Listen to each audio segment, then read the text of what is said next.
আসসালামু আলাইকুম। আশা করি সবাই ইনশাআল্লাহ ভালো আছেন। আমরা রিভিশন করছিলাম এবং আজকে আমাদের নিউটনিয়ান বলবিদ্যার লেকচার নাম্বার 3 রিভিশন করব আমরা। সো গত ক্লাসে যেখানে শেষ করেছিলাম তারপর থেকে আমরা শুরু করব ইনশাআল্লাহ। সো আজকে আমরা যে টপিকের আলোচনাটা দিয়ে শুরু করব সেটা হচ্ছে ঘর্ষণ।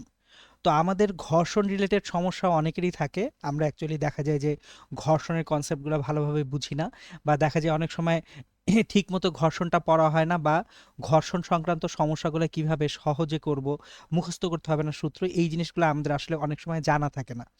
তো আমি একেবারে বেসিক থেকে শুরু করব। সো প্রথম যে জিনিসটা আমরা মাথায় রাখবো সেটা হচ্ছে ঘর্ষণ বলটা আসলে সবসময় কাজ করে গতির বিপরীতে। সো আমি একেবারেই এইচএসসি পরীক্ষা বা অ্যাডমিশনের জন্য যেভাবে পড়লে আপনার জিনিসটা বেসিক ইজি হবে সেটা আমরা পড়ব। মানে এখানে অনেক বেশি থিওরি কপচাতে যে জিনিসটাকে আমরা জটিল করে ফেলবো না। সো আমরা একদম সিম্পলভাবে মাথায় রাখবো, যেটা হচ্ছে যা কোনো বস্তুর গতিকে বাধা দেয় বা গতিশীল হবার উপক্রমটাকে বাধা দেয় সেটা হচ্ছে ঘর্ষণ। তাহলে ঘর্ষণ কাজ করে কোন দিকে? গতির বিপরীতে।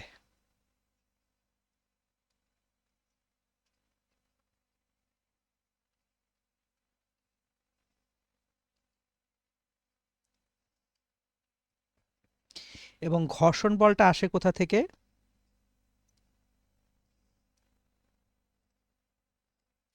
এটাকে যদি এফ দ্বারা আমরা প্রকাশ করি, মিউ ইন্টু আর, তাহলে কোনটার পরিচয় কি? মিউ হচ্ছে ঘর্ষণ গুণাঙ্ক,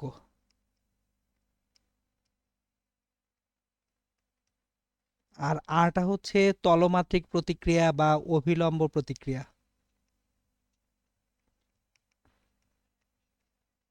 অনেক জায়গায় এই নর্মাল ফোর্স বা অভিলম্ব বলকে বড় এন দ্বারা প্রকাশ করা হয়, আমাদের বইপত্রে অধিকাংশ জায়গায় আর দিয়ে প্রকাশ করেছে, এই জন্য আমি আর দিয়ে প্রকাশ করতেছি। এখন ঘর্ষণ গুণাঙ্কটা আসলে কি? ঘর্ষণ গুণাঙ্ক হচ্ছে কোনো একটা তল কত মসৃণ বা অমসৃণ সেটা অ্যাকচুয়ালি প্রকাশ করে। তাহলে অমসৃণ তল হলে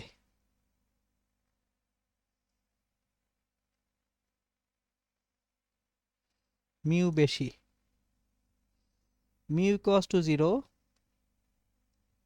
সম্পূর্ণ মসৃণ তল।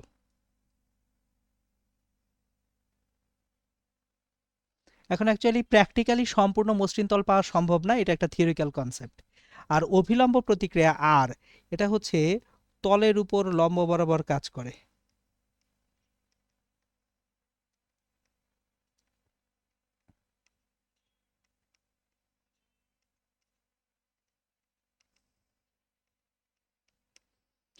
সো এগুলো হচ্ছে আমাদের ঘর্ষণ বলের জন্য একেবারে বেসিক। এখন আমরা যে কাজটা শুরুতেই করব, স্থিতি ঘর্ষণের সীমান্তিক মানটা কি এটা আমরা জেনে নিব। একটা বস্তু যদি কোথাও স্থির অবস্থায় থাকে, ওই বস্তুটাকে গতিশীল করার জন্য মিনিমাম একটা বল আপনাকে দিতে হবে। তাহলে ন্যূনতম যে বলটা প্রয়োগ না করলে একটা বস্তু স্থির অবস্থা থেকে গতিশীল হবে না, তাকে আমরা বলি স্থিতি ঘর্ষণের সীমান্তিক মান। তাহলে আমরা ডেফিনেশনটা যদি দেখতে যাই, ন্যূনতম যে বল প্রয়োগ না করলে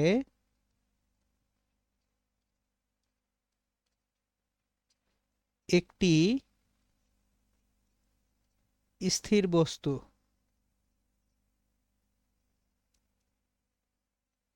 গতিশীল হবে না, তাকে স্থিতি ঘর্ষণের সীমান্তিক মান বলে।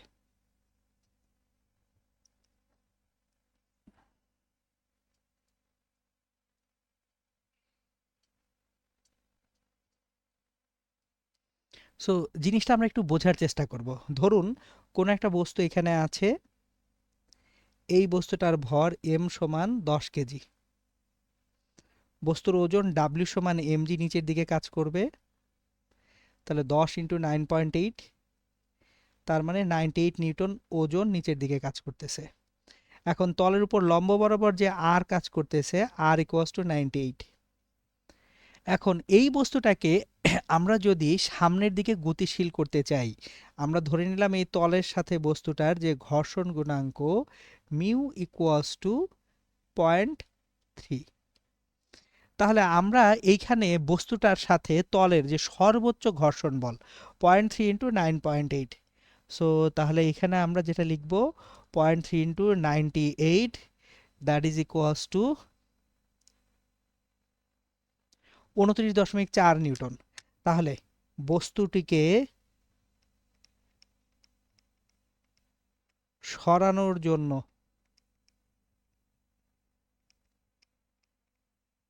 ন্যূনতম 29.4 নিউটন বল প্রয়োজন।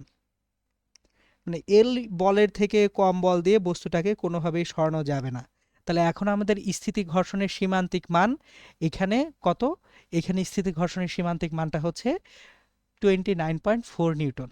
ঠিক আছে, এখন এইখানে এই যে স্থিতি ঘর্ষণের সীমান্তিক মানটা আছে, সেই সীমান্তিক মানটা অ্যাকচুয়ালি কি সেটা একটু বোঝার চেষ্টা করি। আমি যদি এই 29.4 নিউটনের থেকে কম মানের বল প্রয়োগ করি তাহলে বস্তুটা অ্যাকচুয়ালি গতিশীলই হবে না। ওকে, আমাদের তাহলে যদি 29.4 নিউটনের থেকে কম মানের বল আমরা এখানে প্রয়োগ করি তাহলে কি ঘটবে বা ঘর্ষণ বলটা কীরকম হবে সেটা একটু দেখি। এটা একটু সবার বুঝতে হবে, কারণ ঘর্ষণ বলের একদম ভেরি বেসিকটা শুরু হয় এখান থেকেই।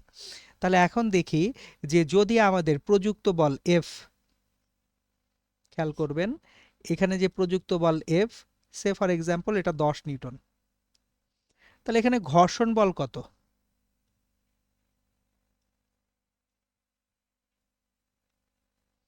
খেয়াল করি বলটা দিয়েছি 10 নিউটন, তাহলে কি বস্তু সরবে?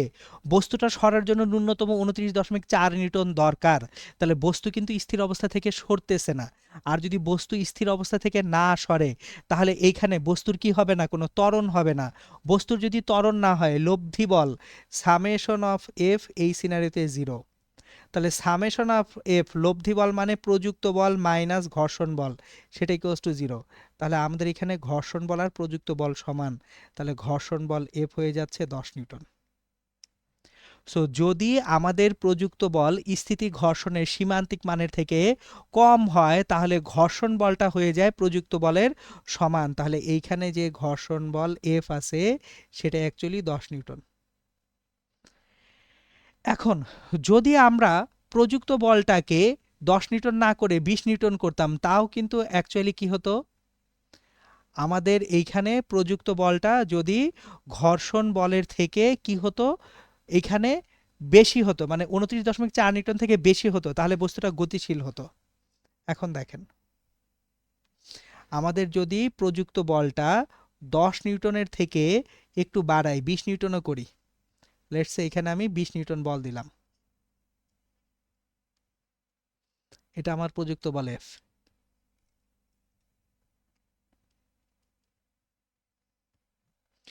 স্টিল বস্তুটা কিন্তু গতিশীল হবে না। কেন? কারণ হচ্ছে আমার মিনিমাম 29.4 নিউটন বল লাগবে। তাহলে এখনো ঘর্ষণ বল এফ হচ্ছে 20 নিউটন। তাহলে লিখতে পারি জিনিসটাকে এইভাবে, প্রযুক্ত বল লেস দেন স্থিতি ঘর্ষণের সীমান্তিক মান যদি হয়,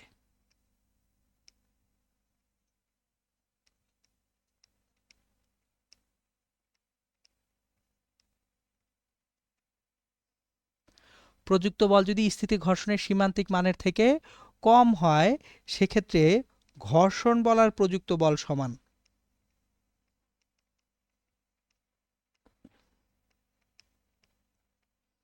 লব্ধি বল 0, ত্বরণ থাকে না।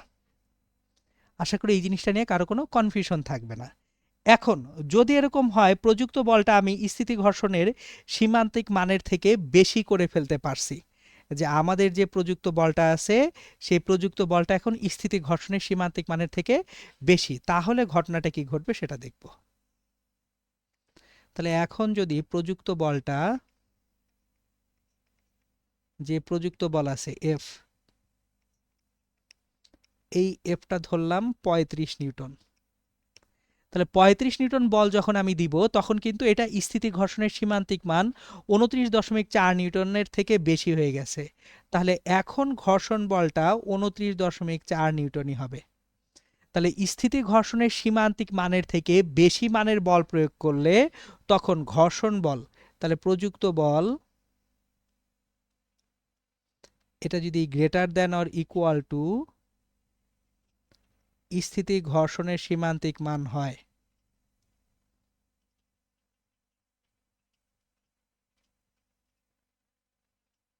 তাহলে ঘর্ষণ বলটা হচ্ছে স্থিতি ঘর্ষণের সীমান্তিক মানের সমান।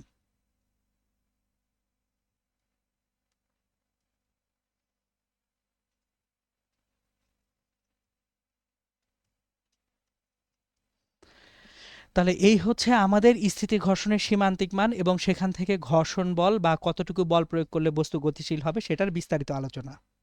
এইবার আমরা যে কাজটা করব সেটা হচ্ছে ঘর্ষণের প্রকারভেদ হচ্ছে চারটা। চার প্রকার ঘর্ষণ আছে। এক নাম্বার হচ্ছে স্থিতি ঘর্ষণ,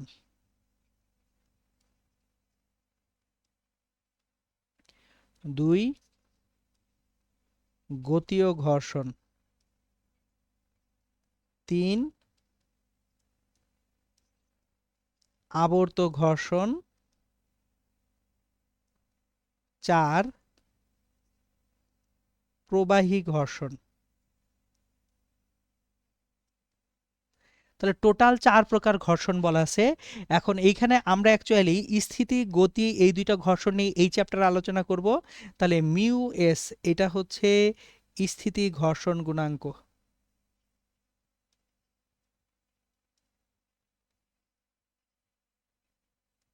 মিউ কে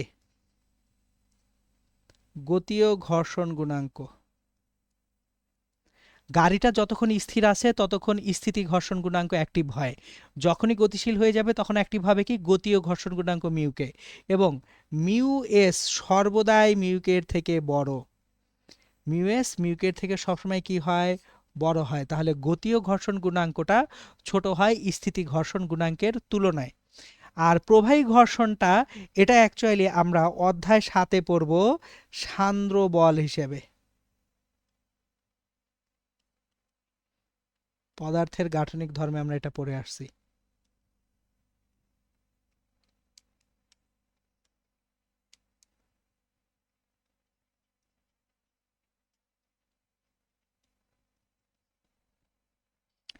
এইবার ঘর্ষণ বল সংক্রান্ত গাণিতিক সমস্যা বের করার জন্য আমাদের আগে যেটা দরকার সেটা হচ্ছে বিভিন্ন ক্ষেত্রে অভিলম্ব প্রতিক্রিয়া আর বের করা দরকার। চলেন আমরা একটা একটা করে সিনারিও এখানে দেখব। একেবারে প্রথম সিনারিও, সিনারিও নাম্বার 1, একটা বস্তু তলের উপরে চুপচাপ বসে আছে, তাহলে R equals to directly M G. এটা হচ্ছে আমাদের সিনারিও নাম্বার 1। সিনারিও নাম্বার 2, একটা বস্তু তলের উপরে চুপচাপ বসে আছে, তাকে তল বরাবর এফ বল আপনি দিছেন, কিচ্ছু আসা যায় না, আর সমান এম জি হবে।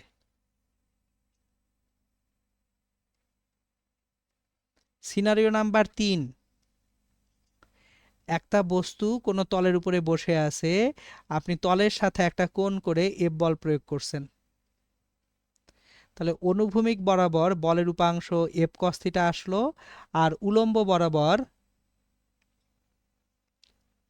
এফ সাইন থিটা আসবে। সো আমরা এই উলম্ব বরাবর যে উপাংশ আছে এটাকে আর দ্বারাও প্রকাশ করা যাবে, এন দ্বারাও প্রকাশ করা যাবে। আমি একটু আগেও বলছি, আবারও বলতেছি, আমি যে আর গুলা লিখতেছি এগুলো সাধারণত বইপত্রে আর দিয়ে বা আপনারা আর দিয়ে বেশিরভাগ সময় পড়েন, আমরা অধিকাংশ টিচার আর দিয়ে বেশিরভাগ সময় লিখি, এই জন্য আর আপনি এটাকে বড় এন দিয়েও প্রকাশ করতে পারবেন, কোনো সমস্যা নাই। ওকে, সো আমরা এটাকে বড় আর দিয়ে আমি প্রকাশ করতেছি, কেউ যদি বড় এন দিয়ে প্রকাশ করতে চান কোনো প্রবলেম নাই, ঠিক আছে। তাহলে এটা নর্মাল ফোর্স বা অভিলম্ব বল। তাহলে আর এবং এফ সাইন থিটা মিলে এখন ওজন এমজি কে ব্যালেন্স করার কথা, তাহলে আর প্লাস এফ সাইন থিটা সমান এমজি। তাহলে অভিলম্ব প্রতিক্রিয়া আর ইকুয়ালস টু হচ্ছে MG minus F sine theta. এখন এইখানে একটা মজার জিনিসে আসি, আমরা যখন ভেক্টর অধ্যায়টা যখন পড়েছি, ভেক্টর অধ্যায়ে আমরা কি করেছিলাম, আমরা বলেছিলাম যে ওজন বাড়ে কমে, এই যে লন রোলার টানা সহজ ছিল। অ্যাকচুয়ালি কি হয়, লন রোলারকে আপনি যখন টানতেছেন তখন অ্যাকচুয়ালি অভিলম্ব প্রতিক্রিয়া আর এর মানটা কমে যাচ্ছে। অভিলম্ব প্রতিক্রিয়া আর এর মান যদি কমে যায়, ঘর্ষণ গুণাঙ্ক মিউ তো একই আছে, তাহলে আমাদের অ্যাকচুয়ালি ঘর্ষণ বল কমে যায়। সো এইখানে তাহলে আমরা লিখতে পারি টানার ক্ষেত্রে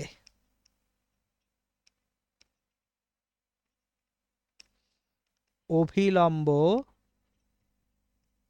প্রতিক্রিয়া আর কমে ঘর্ষণ বল কমে যায় ও টানা সহজ হয়।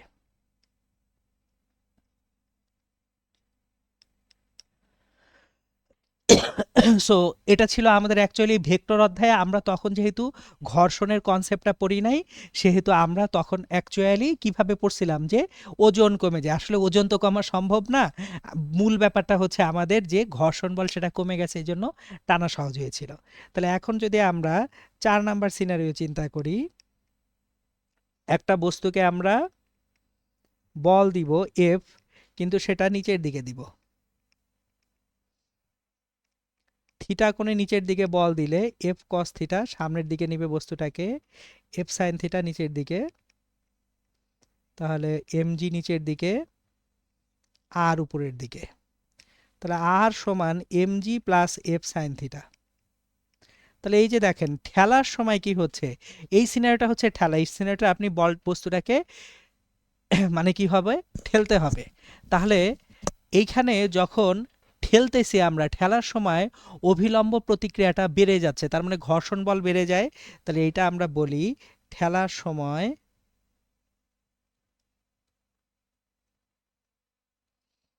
অভিলম্ব প্রতিক্রিয়া বা অভিলম্ব বল। কেউ যদি এটাকে প্রতিক্রিয়া বল বলতে চান, না চান যে আমি তো এটাকে প্রতিক্রিয়া বল বলতে চাই না, আমি এটাকে জাস্ট অভিলম্ব বল বলতে চাই, বলেন, সমস্যা নাই। তাহলে ঠেলার সময় অভিলম্ব প্রতিক্রিয়া বেড়ে যায়, ঘর্ষণ বল বেড়ে যায় ও ঠেলা কঠিন হয়। তাহলে এই যে টানা ঠেলার যে অ্যাকচুয়ালি সিনারিওটা, সেই সিনারিওটা এখানে আমরা পেয়ে গেলাম। ওকে, আমরা এখন আরও কিছু সিনারিওতে এই অভিলম্ব প্রতিক্রিয়াগুলো দেখব। টোটাল 4টা সিনারিও তৈরি হলো, আরও কিছু সিনারিও যাব, যে সিনারিওগুলোতে অভিলম্ব প্রতিক্রিয়া কীরকম হয় সেগুলো আমি আপনাদেরকে দেখায় রাখি। চলেন, এখন আমরা এতক্ষণ ধরে অনুভূমিক তলে ছিলাম, এবার একটু আনত তলে চলে যাই। সো আনত তল যদি হয়, 5 নাম্বার যে সিনারিওটা, ধরেন একটা বস্তু আনত তলে আছে, এই আনত তলটা থিটা কোণে আনত, এখানে একটা বস্তু আছে, বস্তুর ওজন এমজি, সোজা নিচের দিকে কাজ করে। তাহলে এমজির যে উপাংশটা তল বরাবর কাজ করবে সেটা এমজি সাইন থিটা, আর এমজির যে উপাংশ তলের উপর লম্ব বরাবর কাজ করবে সেটা এমজি কস থিটা। তাহলে এইখানে আমাদের R equals to directly MG cos theta. এটা হচ্ছে আনত তলে একটা বস্তুর জন্য অভিলম্ব প্রতিক্রিয়া। এখন আমরা এইখানে একটা কাজ করব, আনত তলে একটা বস্তু যে স্থির থাকে সেখান থেকে কিছু জিনিসপত্র আমরা বের করি। আনত তলে স্থির বস্তু ও স্থিতিকোণ। সো স্থিতিকোণটা কাকে বলে, একটা তলকে সর্বোচ্চ যে কোণে আনত করলেও একটা বস্তু তলের উপরে স্থির অবস্থায় থাকে, বা সর্বোচ্চ যে কোণে আনত করলে একটা তল এইখান থেকে একটা বস্তু গতিশীল হতে শুরু করে, আচ্ছা সর্বোচ্চ না বলে সর্বনিম্ন বলি, সর্বনিম্ন যে কোণে আনত করলে একটা তলকে, তলের উপরে থাকা কোনো বস্তু গতিশীল হতে শুরু করে সেটাকে বলা হয় স্থিতিকোণ। তাহলে এখন আমরা স্থিতিকোণের যে কনসেপ্ট, সেই কনসেপ্টটাকে যদি এইখানে গুছিয়ে দিই, ধরেন এইখানে একটা বস্তু আছে, এই বস্তুটা এখান থেকে নামবে, কখন নামবে বোঝার চেষ্টা করি। খেয়াল করে এখানে এমজি সাইন থিটা, থিটার মান যত বাড়বে ততই অ্যাকচুয়ালি নিচের দিকে ওজনের উপাংশটা বাড়তে শুরু করবে। তাহলে আমার নিচের দিকে এমজি সাইন থিটা, এইটা বস্তুটাকে টেনে নামাতে চায়। তাহলে এই তলের সাথে বস্তুর যে ঘর্ষণ বল, ঘর্ষণ কোন দিকে কাজ করে, চলুন একেবারে আমি আজকের লেকচারের শুরুতেই একটা কথা বলছি, ঘর্ষণ গতির বিপরীতে কাজ করে। এত মানে হচ্ছে অ্যাডভান্স কনসেপ্ট চিন্তা না করে বেসিকটা বোঝেন, ঘর্ষণটা বস্তুকে গতিশীল হতে বাধা দিচ্ছে। তাহলে আমাদের এইখানে বস্তুটা কোন দিকে পড়ার কথা, নিচের দিকে পড়ার কথা। একটা তল আনত করলে বস্তু কোন দিকে পড়বে, নিচের দিকে। তাহলে বস্তুর নিচের দিকে যদি গতিশীল হওয়ার প্রবণতা থাকে, বাধা বল কাজ করবে তার উল্টা দিকে।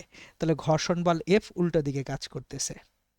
এখন যখন এই এমজি সাইন থিটার মানটা এফটাকে অতিক্রম করে যাবে, ঘর্ষণ বলটাকে যখন অতিক্রম করতে পারবে, বা একটু আগে স্থিতি ঘর্ষণের সীমান্তিক মান পড়ালাম, তাহলে স্থিতি ঘর্ষণের সীমান্তিক মানটাকে যখন অতিক্রম করবে তখন বস্তুটা নিচে পড়বে। তাহলে যে মোমেন্টে এটা হবে বাউন্ডারি কন্ডিশন বা লিমিটিং ভ্যালু যদি বলি, MG sign theta equals to F, তাহলে এটা এমজি কস থিটা, এটা আর। তাহলে এফ ইকুয়ালস টু মিউ আর পড়ে আসছি, কিন্তু আর এখানে এমজি কস থিটা। তাহলে আমরা এখান থেকে লিখতে পারি mu equals to tan theta.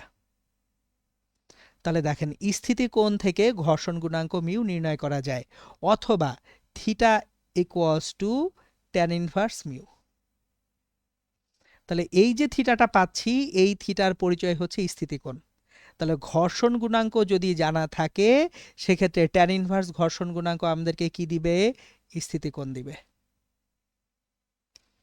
So আমরা তাহলে এখান থেকে স্থিতিকোণটাও পেয়ে গেলাম। ওকে, তাহলে বিভিন্ন ক্ষেত্রে অভিলম্ব প্রতিক্রিয়ার মান বের করতে শিখে গেছি আমরা। এইবার আসেন আমি আপনাদেরকে একটা ছোট্ট জিনিস শিখাবো। আমরা অনেক এই ঘর্ষণ নিয়ে অনেক ঝামেলায় পড়ি ছোট্ট একটা কারণ, এই ছোট্ট একটা কারণ হচ্ছে আমরা সূত্র মুখস্থ করতে যাই। আমি আসলে আপনাদেরকে এখন একটা অ্যালগোরিদম বা প্রসিডিউর শিখাবো যে কিভাবে ঘর্ষণ সংক্রান্ত সমস্যা সমাধান করা যায়। কোনো সূত্র পড়াবো না, জাস্ট প্রসিডিউরটা শিখে রাখবো। সেই প্রসিডিউর দিয়ে দুনিয়ার যাবতীয় যত ঘর্ষণ সংক্রান্ত সমস্যা আছে আপনি সমাধান করতে পারবেন। চলেন শুরু করি। আমি জাস্ট আপনাদেরকে ধাপগুলা শিখাবো, তারপর সেই ধাপ অনুযায়ী আমি বেশ কয়েকটা ম্যাথ আপনাদেরকে আমি করায় দিব, যাতে করে ঘর্ষণ নিয়ে আপনার আর কোনো সমস্যাই না থাকে ইনশাআল্লাহ। সো স্টেপ ওয়ান,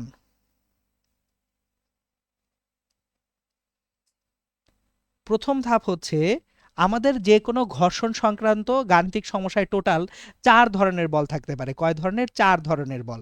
এখন 4 ধরনের বলের মধ্যে কি কি বল আছে সেগুলো আমি একটু বলে নিই। একটা হচ্ছে প্রযুক্ত বল, একটা হচ্ছে বাধাদানকারী বা ঘর্ষণ বল, একটা হচ্ছে ওজন, আর একটা হচ্ছে অভিলম্ব প্রতিক্রিয়া। এখন আমাদের প্রথম স্টেপে হচ্ছে ওজন ও প্রযুক্ত বলকে,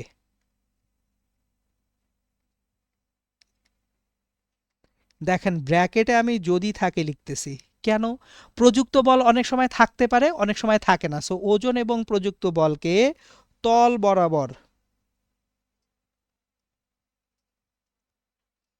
ও তলের উপর লম্ব বরাবর উপাংশে বিভাজন।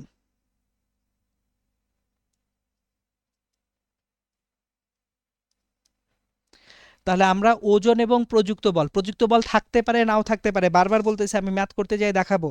প্রযুক্ত বল এবং ওজনকে আমরা তল বরাবর এবং তলের উপর লম্ব বরাবর কিসে বিভাজন করব, উপাংশে বিভাজন করব। স্টেপ টু, তলের উপর লম্ব বরাবর অভিলম্ব প্রতিক্রিয়া আর ও তল বরাবর গতির বিপরীতে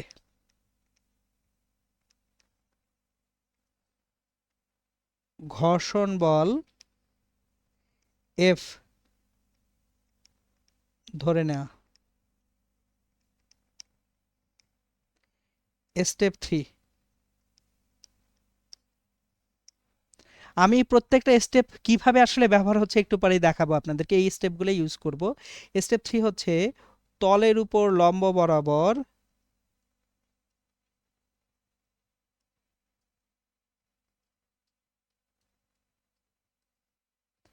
সাম্যাবস্থা হতে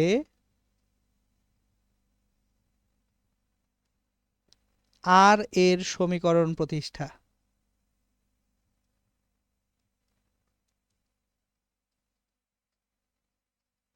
ও আর এর মান হতে এফ সমান মিউ ইন্টু আর নির্ণয়। আপনি যখন আর এর সমীকরণ পাবেন সেখান থেকে মিউ আর দিয়ে আপনি ঘর্ষণ বল পেয়ে যাবেন। Step 4,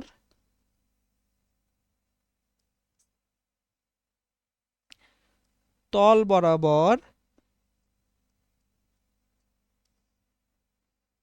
summation of F equals to M A সমীকরণ প্রতিষ্ঠা। আর এই যে সমীকরণগুলো পেলেন স্টেপ 5-এ প্রাপ্ত সমীকরণের সমাধান। প্রাপ্ত সমীকরণের সমাধান।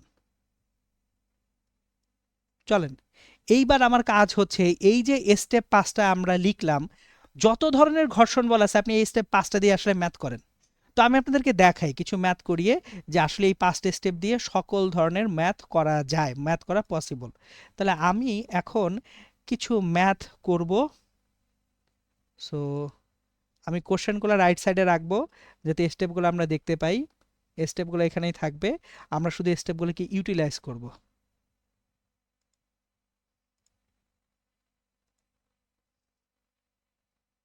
সো আমাদের কাজ হচ্ছে স্টেপগুলোকে ইউটিলাইজ করা। সো আমি এখন এই যে স্টেপগুলো লিখলাম এই স্টেপগুলো ইউটিলাইজ করে অ্যাকচুয়ালি আমি আপনাদেরকে বিভিন্ন রকম গাণিতিক সমস্যা দেখাবো। ওকে, তাহলে আমার কাজ হচ্ছে এখন প্রথম গাণিতিক সমস্যাটা এখানে লিখা এবং সমাধান করা। তাহলে একদম বেসিক প্রথম যে গাণিতিক সমস্যাটা আমি এখানে আমরা লিখব সেটা হচ্ছে, ধরুন কোনো একটা বস্তু, কোনো একটা ব্লক এখানে আছে, এই ব্লকের ভর m সমান 10 কেজি। ব্লকের ভর m সমান 10 কেজি।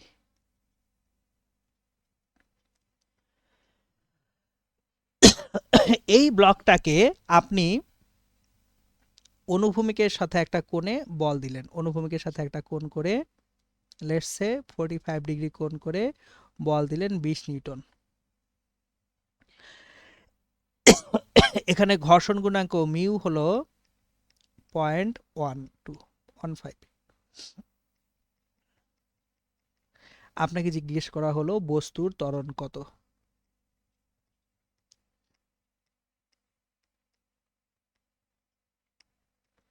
এটা আমাদের কোশ্চেন। তাহলে এই কোশ্চেনের সমাধানে যখন আসব, দেখেন আমরা এখানে যা যা বলছি স্টেপগুলোকে আমি এখন ব্যবহার করে আপনাদেরকে দেখাবো যে স্টেপগুলোই ব্যবহার করতেছি।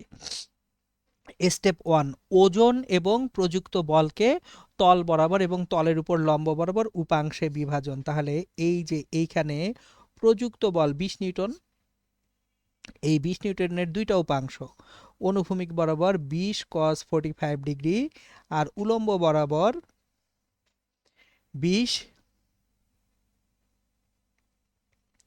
sin 45 degree. আর প্রতিক্রিয়া, অভিলম্ব প্রতিক্রিয়া বল আর উপরের দিকে কাজ করে, ওজন এমজি সোজা নিচের দিকে কাজ করে।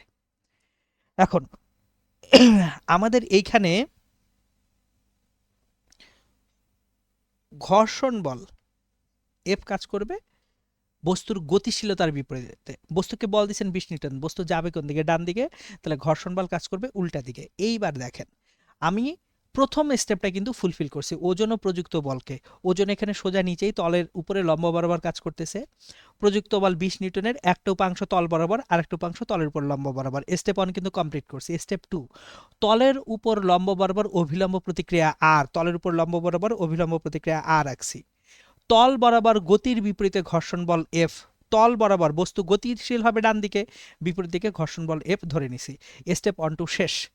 স্টেপ 3, এই বস্তু যদি চলে সে সামনের দিকে চলবে, এক্স অক্ষে চলবে, ওয়াই অক্ষে এই বস্তু কি চলবে? চলবে না।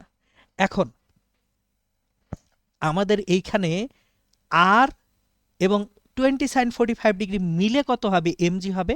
দেখেন বস্তু ওয়াই অক্ষে কিন্তু সাম্যাবস্থায় আছে, সে গতিশীল হবে এক্স অক্ষে, তাহলে ওয়াই অক্ষে সাম্যাবস্থা যদি আমরা দেখি R plus 20 sin 45 degree equals to mg। তাহলে এখান থেকে আমরা যেটা পাবো R equals to mg, m হচ্ছে 10, g হচ্ছে 9.8 মাইনাস 20 sin 45 ডিগ্রি কত হয় সেটা আমরা লিখে ফেলি। 20 ইন্টু সাইন 45, 10√2, তাহলে 10√2 আমাদের যেটা আসবে 14.14। তাহলে 98 মাইনাস 14.14, 98 মাইনাস 14.14 আমাদের যে অভিলম্ব প্রতিক্রিয়া আসবে 83.86, 83.86 নিউটন। তাহলে এখন ঘর্ষণ বল কত? আর পেয়ে গেছি, তাহলে ঘর্ষণ বল এফ সমান মিউ ইন্টু আর। তাহলে মিউ ইন্টু আর, মিউ কত? 0.15, আর হচ্ছে 83.86। তাহলে ঘর্ষণ বল এফ সমান মিউ আর কত হয়ে গেল দেখি, 0.15 ইন্টু 83.86, 12.58 নিউটন। তাহলে 0.15 ইন্টু 83.86, 0.15 ইন্টু 83.86, এটা আসতেছে 12.58 নিউটন। এখন তাহলে দেখেন আমার ঘর্ষণ বল 12.58 নিউটন, এই যে ঘর্ষণ বল 12.58 নিউটন, আর এইদিকে 20 cos 45 ডিগ্রি, এইটা কত? 20 cos 45 ডিগ্রি মানে 14.14 নিউটন। তাহলে দেখেন 14.14 নিউটন ঘর্ষণ বল এফ এর তুলনায় বড়, তার মানে এই বস্তু গতিশীল হবে। তাহলে এখন স্টেপ 4, তল বরাবর সামেশন অফ এফ সমান এম এ, তাহলে লব্ধি বল কত? 14.14 মাইনাস ঘর্ষণ বল এফ। তাহলে আমরা এখানে 14.14 মাইনাস এফ সমান এম হচ্ছে 10 ইন্টু এ, তাহলে 14.14 মাইনাস ঘর্ষণ বল এফ হচ্ছে 12.58 ইকুয়ালস টু 10 ইন্টু এ। সুতরাং ত্বরণ এর মান এখান থেকে আমরা খুব ইজিলি পেয়ে যাচ্ছি, 14.14 মাইনাস 12.58 ডিভাইডেড বাই 10। সো আমরা তাহলে যে ত্বরণ পাবো সেটা হচ্ছে 0.156 metre per second square, 0.156 metre per second square. কাজ শেষ। সো এই যে দেখেন আমি কিন্তু তাহলে এখানে কোনো সূত্র মনে রাখলাম না, উইদাউট এনি ফর্মুলা। এই ফর্মুলা ছাড়াই আমরা অ্যাকচুয়ালি কি করে ফেলতে পারতেছি, কোথায় কত ত্বরণ হবে বের করতে পারতেছি। একটা গেল কেবল প্র্যাকটিস, আমি আরও কয়েকটা প্র্যাকটিস করাই, তাহলে দেখবেন আপনাদের জন্য জিনিসগুলো ইজিয়ার হয়ে আসবে ইনশাল্লাহ। সো ধরুন কোনো একটা আনত তলে একটা বস্তু আছে, আমার এখানে একটা আনত তলে বস্তু আছে, এই তলটা থিটা ইকুয়ালস টু 30 ডিগ্রি কোণে আনত, 30 ডিগ্রি কোণে আনত একটা তল, এই তলের উপরে একটা বস্তু আছে, এই বস্তুর ভর m সমান 20 কেজি। তাহলে এই বস্তুটার জন্য যদি মিউ ইকুয়ালস টু 0.2 হয়, সেক্ষেত্রে জিজ্ঞেস করা হলো বস্তুটির ত্বরণ কত, বস্তুটির ত্বরণ কত। তাহলে আনত তলে একটা বস্তু আমরা রেখেছি, এই বস্তুটার জন্য ত্বরণ জানতে চাওয়া হয়েছে ঘর্ষণ গুণাঙ্ক দিয়ে। তাহলে আবার আমরা যদি স্টেপগুলোকে জাস্ট ফলো করি, আমাদের কাজ হচ্ছে স্টেপগুলোকে ফলো করা। তাহলে আমরা আগে চিত্রটা আঁকবো, চিত্রটা এঁকে স্টেপগুলোকে ফলো করব। সো চিত্র যদি আঁকি এবং স্টেপ ফলো করি,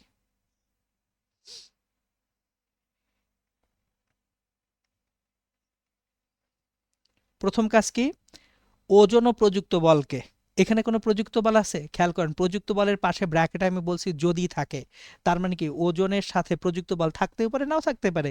এই সিস্টেমে কোনো প্রযুক্ত বল নাই, তাহলে এর ওজন mg নিচের দিকে কাজ করতেছে 20 ইন্টু 9.8, 196 নিউটন। তাহলে ওজনের তল বরাবর যে উপাংশ 196 সাইন 30 ডিগ্রি, তার মানে 98 নিউটন। আর তলের উপর লম্ব বরাবর উপাংশ 196 কস 30 ডিগ্রি, আর 196 কস 30 ডিগ্রি মানে কত আমরা বের করে নিই, 196 ইন্টু কস 30, এটা হচ্ছে আমাদের অ্যাকচুয়ালি 169.74 নিউটন, 169.74 নিউটন। এখন তলের উপর লম্ব বরাবর অভিলম্ব প্রতিক্রিয়া আর এবং বস্তুর গতিশীলতার বিপরীতে ঘর্ষণ বল এফ লিখা। খেয়াল করি আমাদের যে বস্তুটা সে গতিশীল তল বরাবর, তাহলে তলের উপর বস্তু গতিশীল হবে কোন দিকে? নিচের দিকে। তাহলে বস্তু যেদিকে গতিশীল হবে তার বিপরীত দিকে বাধাদানকারী বল গতিটাকে বাধা দিবে, তাহলে ঘর্ষণ বল এর বিপরীত দিকে। এখন স্টেপ 1 স্টেপ 2 কিন্তু শেষ। স্টেপ 3 তলের উপর লম্ব বরাবর। এখন তলের উপর লম্ব এই যে এইটা আর সমান তাহলে কত? 169.74। তাহলে আর ইকুয়ালস টু 169.74, কারণ তলের উপর লম্ব বরাবর বস্তুটা অ্যাকচুয়ালি গতিশীল না, তলের উপর লম্ব বরাবর বস্তু ওঠানামা করতেছে না, তাহলে আর সমান 169.74। এখন আর যদি 169.74 হয়, ঘর্ষণ বল এফ সমান মিউ ইন্টু আর, মিউ কত? 0.2, তাহলে 0.2 ইন্টু আর হচ্ছে 169.74। তাহলে 0.2 ইন্টু 169.74 কত হয় আমরা দেখে নেই। সো 0.2 ইন্টু 169.74, এটা যেটা আসবে আমাদের সেটা হচ্ছে 33.948, তাহলে 33.948 নিউটন। দেখেন স্টেপ 3 হয়ে গেছে এফ সমান মিউ আর। স্টেপ 4 তল বরাবর সামেশন অফ এফ সমান এম এ। তাহলে তল বরাবর বস্তু যখন নিচে নামতেছে, তল বরাবর নিচে নামতেছে, তল বরাবর নিচের দিকে কত? 98 নিউটন, আর এইদিকে ঘর্ষণ বল এফ কাজ করতেছে। তাহলে তল বরাবর 98 মাইনাস ঘর্ষণ বল এফ সমান হচ্ছে 20 ইন্টু এ। তাহলে 98 মাইনাস এফ হচ্ছে 33.948 সমান 20 ইন্টু এ। সুতরাং ত্বরণ এ সমান তাহলে কত হবে? 98 মাইনাস 33.948, 98 মাইনাস 33.948, এটাকে ভাগ করব আমরা 20 দিয়ে, তাহলে 3.2026, 3.2026 মিটার পার সেকেন্ড স্কয়ার হবে ত্বরণ। এখন তাহলে দেখেন এই যে একদম ভেরি ইজি জিনিসপত্র, ভেরি বেসিক জিনিসপত্র, এটা হচ্ছে আমরা এখান থেকে ইজিলি বুঝে গেলাম। ওকে, আমাদের ঘর্ষণ নিয়ে ঝামেলা শেষ। এইবার ঘর্ষণের পরে আমরা যেটা করব সেটা হচ্ছে যানবাহন এবং রাস্তার ব্যাংকিং নিয়ে আলোচনা করব। তো ব্যাংকিং নিয়ে আপনাদের অ্যাকচুয়ালি টোটাল পরীক্ষায় 4 ধরনের কোশ্চেন আসতে পারে, সেটা বোর্ড পরীক্ষা হোক, অ্যাডমিশন টেস্ট হোক, এই 4টার বাইরে আসলে তেমন কোনো সমস্যা নাই।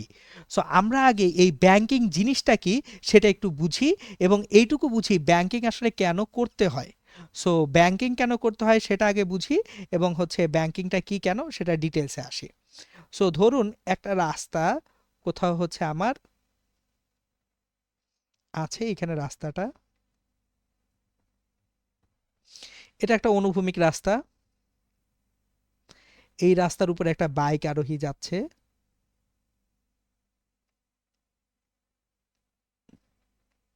ধরুন এটা হচ্ছে বাইক আরোহী,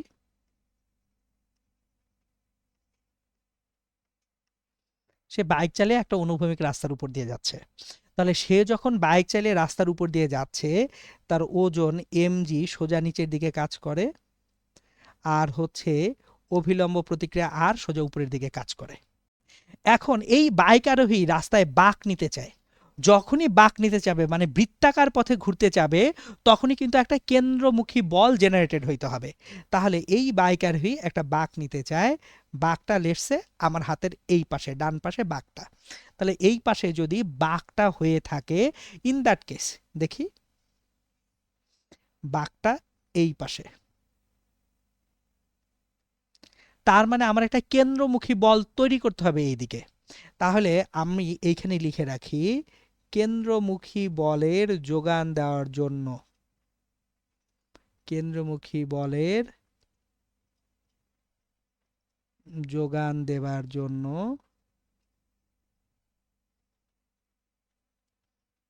সাইকেল বা মোটর সাইকেল আরোহীকে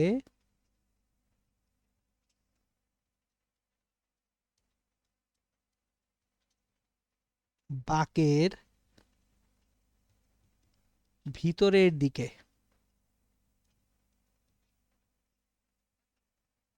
হেলে পড়তে হয়।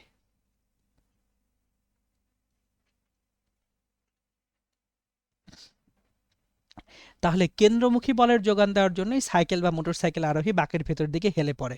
অনুধাবনমূলক প্রশ্নে যদি আসে ব্যাংকিং কেন করা হয়, তাহলে এটা হচ্ছে আপনার অনুধাবনমূলক প্রশ্নটার অ্যান্সার। এখন তাহলে আপনি বাঁকের ভেতরের দিকে হেলে পড়লেন,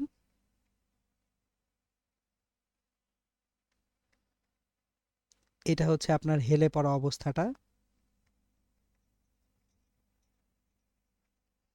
এখন এইখানে একটা ছোট্ট জিনিস মাথায় রাখতে হবে আমাদের, সেটা হচ্ছে আমরা এই চ্যাপ্টারের শুরু থেকে আমি বলে আসছি সুবিধার্থে, বোঝার সুবিধার্থে আমি সবসময় কেন্দ্রবিমুখী বল দিয়ে আপনাদেরকে বুঝাবো, কারণ কেন্দ্রমুখী বলটা সবাই আমরা বুঝতে পারি না।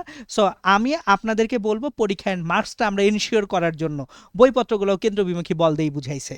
সো যদিও কেন্দ্রবিমুখী বল বলে কিছু নাই আমাদের, তাহলে এইখানে ওজনের বিপরীতে এই যে এখানে আর প্রাইম, তাহলে আর প্রাইম উলম্বের সাথে থিটা কোণে আছে, উলম্ব বরাবর আর প্রাইম কস থিটা, যেটা ওজন এমজি কে ব্যালেন্স করবে।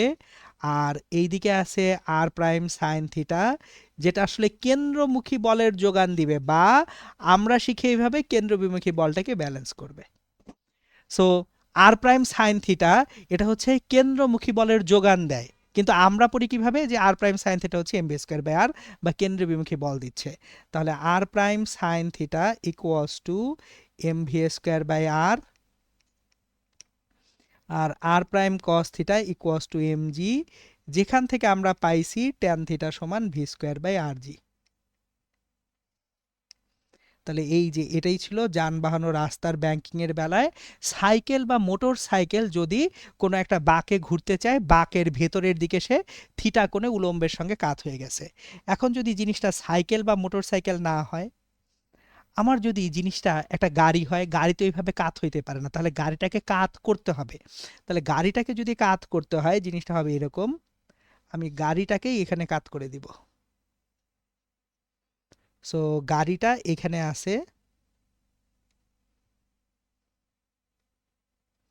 তাহলে রাস্তাটা থিটা কোণে কাত হয়ে যাওয়া মানে গাড়িটাই থিটা কোণে উলম্বের সাথে কাত হয়ে যাওয়া। এই রাস্তাটা থিটা কোণে কাত করে দিয়েছি। তাহলে এখন এই তলের উপর লম্ব বরাবর আর প্রাইম কাজ করতেছে। এখন তাহলে এইটা থিটা, এটা হচ্ছে আর প্রাইম কস থিটা, যেটা ওজন এমজি কে ব্যালেন্স করবে।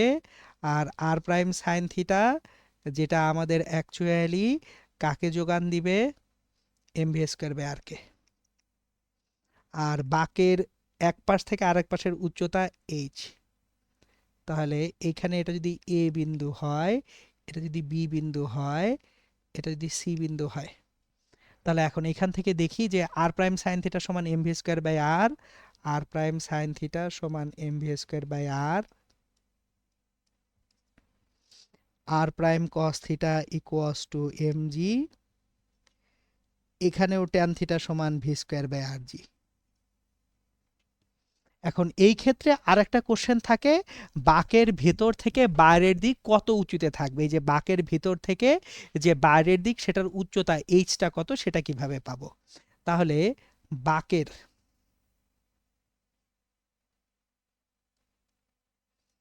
ভিতরের দিক হতে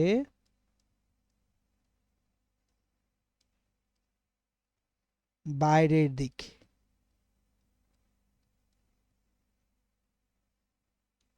এইচ উচ্চতায় থাকলে,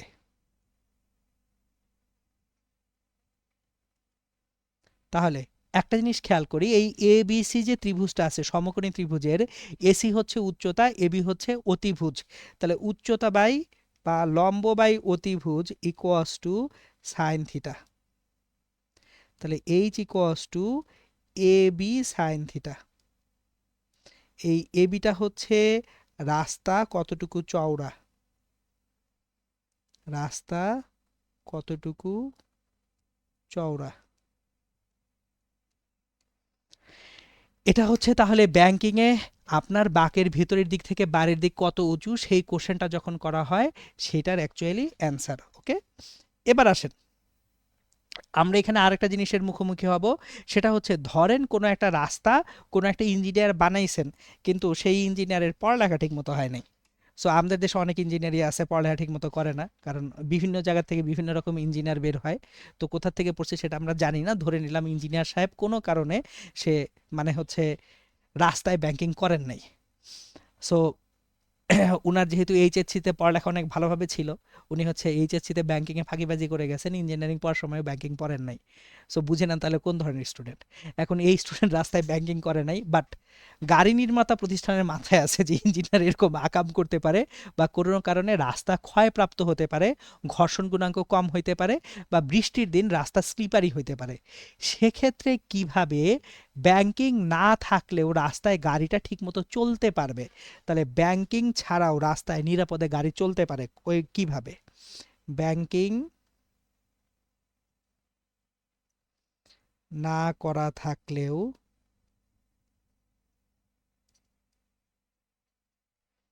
বাকে নিরাপদে চলা যাবে যদি ঘর্ষণ বল কেন্দ্রমুখী বলের যোগান দেয়।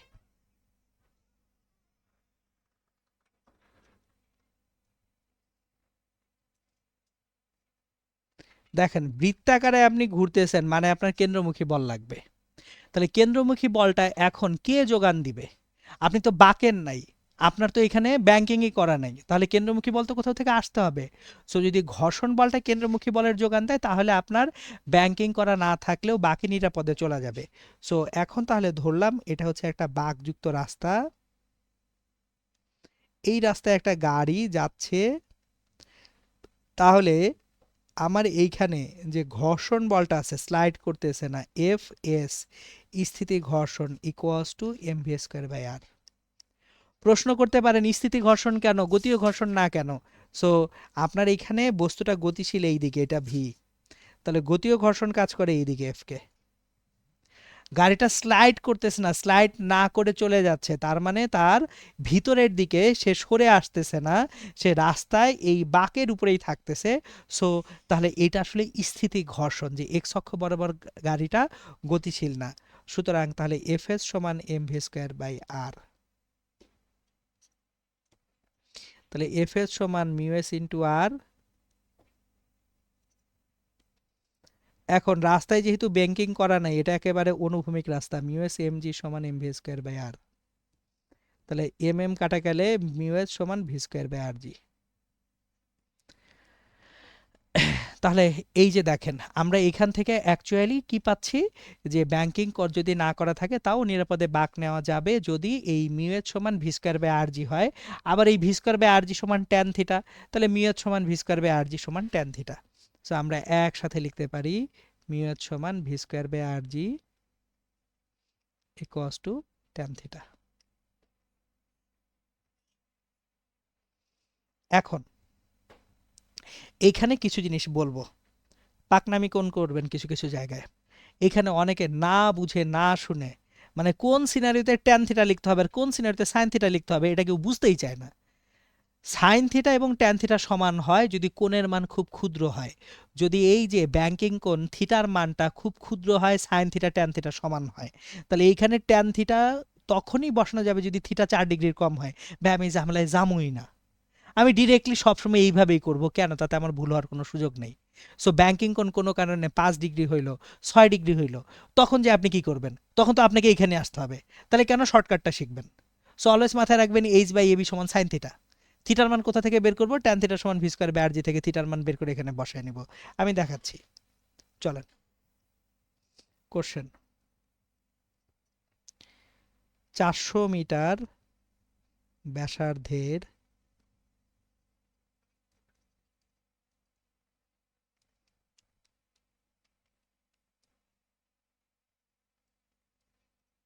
মিটার গেজ রেল লাইনে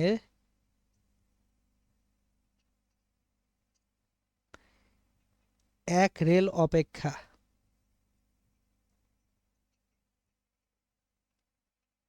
অপর রেল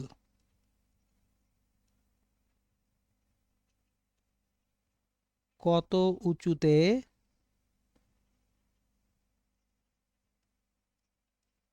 থাকতে হবে যদি ট্রেন 72 কিলোমিটার/আওয়ার বেগে নিরাপদে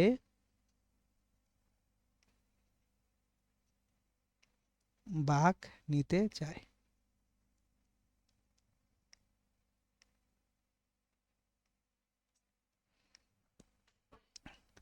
400 মিটার ব্যাসার্ধের একটা metre gauge rail line. Metre gauge rail line মানে কি? চলেন দেখি। এটা হচ্ছে একটা রেল লাইন যদি হয়, লোহার যে পাতগুলো আছে এদেরকে বলা হয় রেল। লোহার যে পাত এটা হচ্ছে রেল, এটা হচ্ছে রেল। এই রেলের যে লাইন এটাকে বলা হয় রেল লাইন। আর নিচে যেটা থাকে, রেলের নিচে কাঠ বা কংক্রিটের যেটা থাকে এটা হচ্ছে স্লিপার।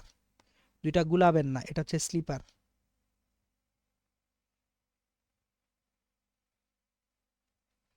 সো এটা হচ্ছে স্লিপার।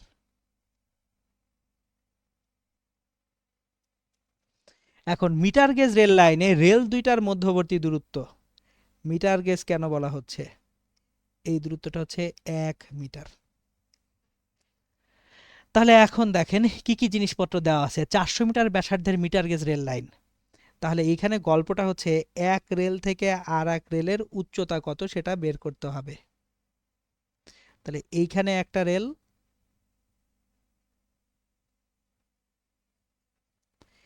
এখানে আর একটা রেল,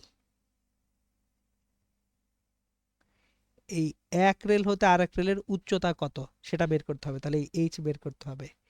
এইচ এটাকে 1 মিটার। তাহলে h/1 equals to sine theta, অ্যাঙ্গেলটা থিটা। তাহলে h equals to sine theta. এখন আমি থিটার মান কোত্থেকে পাবো? ট্যান থিটা সমান V square by R G. V সমান কত? 72 কিলোমিটার/আওয়ার। তাহলে 72 ইন্টু 5/18 মিটার/সেকেন্ড। তাহলে 4×5 = 20 মিটার/সেকেন্ড। বাঁকের ব্যাসার্ধ আর হচ্ছে 400 মিটার। ট্যান থিটা সমান V square 220 square divided by 400 into 9.8।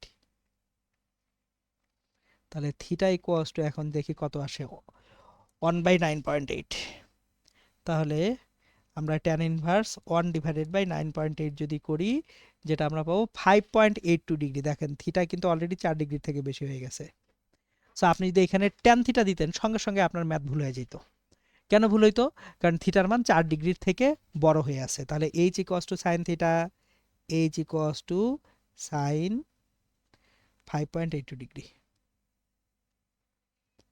তাহলে সাইন 5.82 ডিগ্রি, সাইন 5.82 ডিগ্রি, এটা আমাদেরকে দেবে 0.1 মিটার।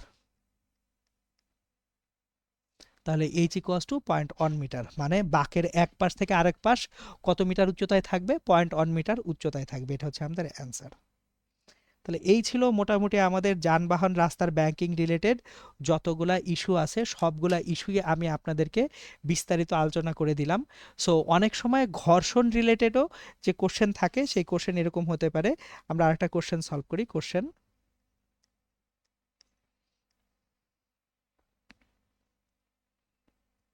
ব্যাংকিং ছাড়া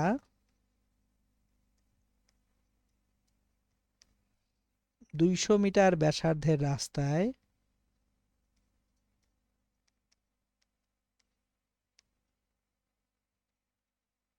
গাড়ি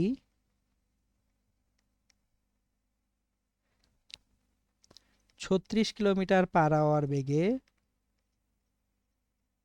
নিরাপদে চলে গেল।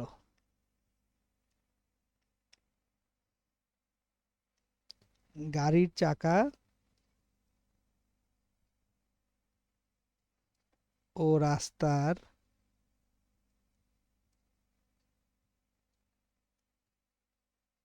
ঘর্ষণ গুণাঙ্ক কত?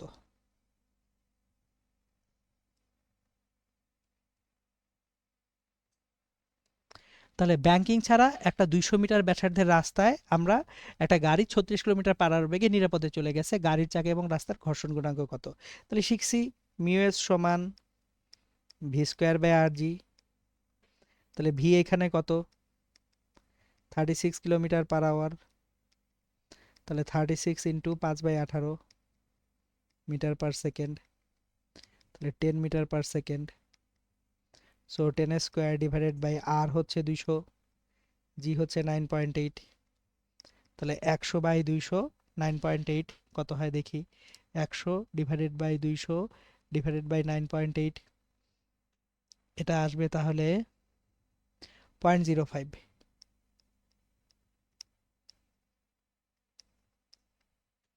তাহলে জিনিসটা খেয়াল করি যে অনেক সময় দেখবেন ব্যাংকিং ছাড়াও রাস্তায় গাড়ি পার হয়ে যাচ্ছে।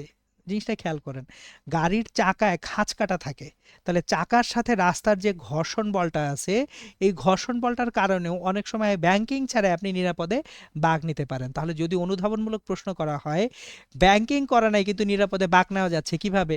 অ্যান্সারটা খুবই সিম্পল, যে গাড়ির চাকা এবং রাস্তার মধ্যে একটা ঘর্ষণ বল আছে, যে ঘর্ষণ বলটা অ্যাকচুয়ালি কিসের যোগান দেয়? আমাকে কেন্দ্রমুখী বলের যোগান দেয়। সো ঘর্ষণ শেষ। এইবার আসবো আমরা টর্কের আলোচনায়, যে টর্ক এবং টর্ক থেকে আস্তে আস্তে আমরা জড়তার ভ্রামকের আলোচনায় যাব। সো রৈখিক গতিতে যে বল ভূমিকাটা পালন করে সেটা কি ছিল? রৈখিক গতিতে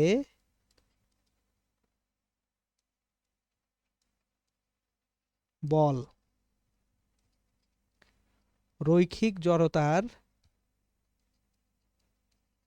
পরিবর্তন করে।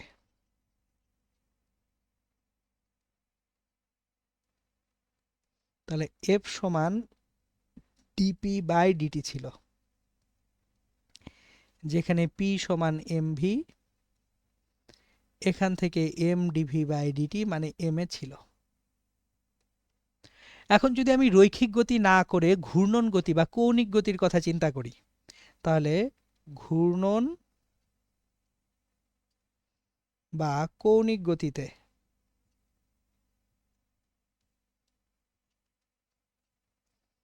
টর্ক, কৌণিক, আচ্ছা রৈখিক জড়তা না, রৈখিক ভরবেগের। আপনারা আবার উঠে পড়ে রাখবেন জড়তার পরিবর্তন, ভর তো একই আছে। এটা বুঝতে হবে যে এটা আসলে জড়তার পরিবর্তন বলতে আমি জড়তার অবস্থার পরিবর্তন বুঝাচ্ছি। এনিওয়ে বাদ দিই, যে রৈখিক গতিতে বল রৈখিক ভরবেগের পরিবর্তন করে, ঘূর্ণন বা কৌণিক গতিতে টর্ক কৌণিক ভরবেগের পরিবর্তন করে।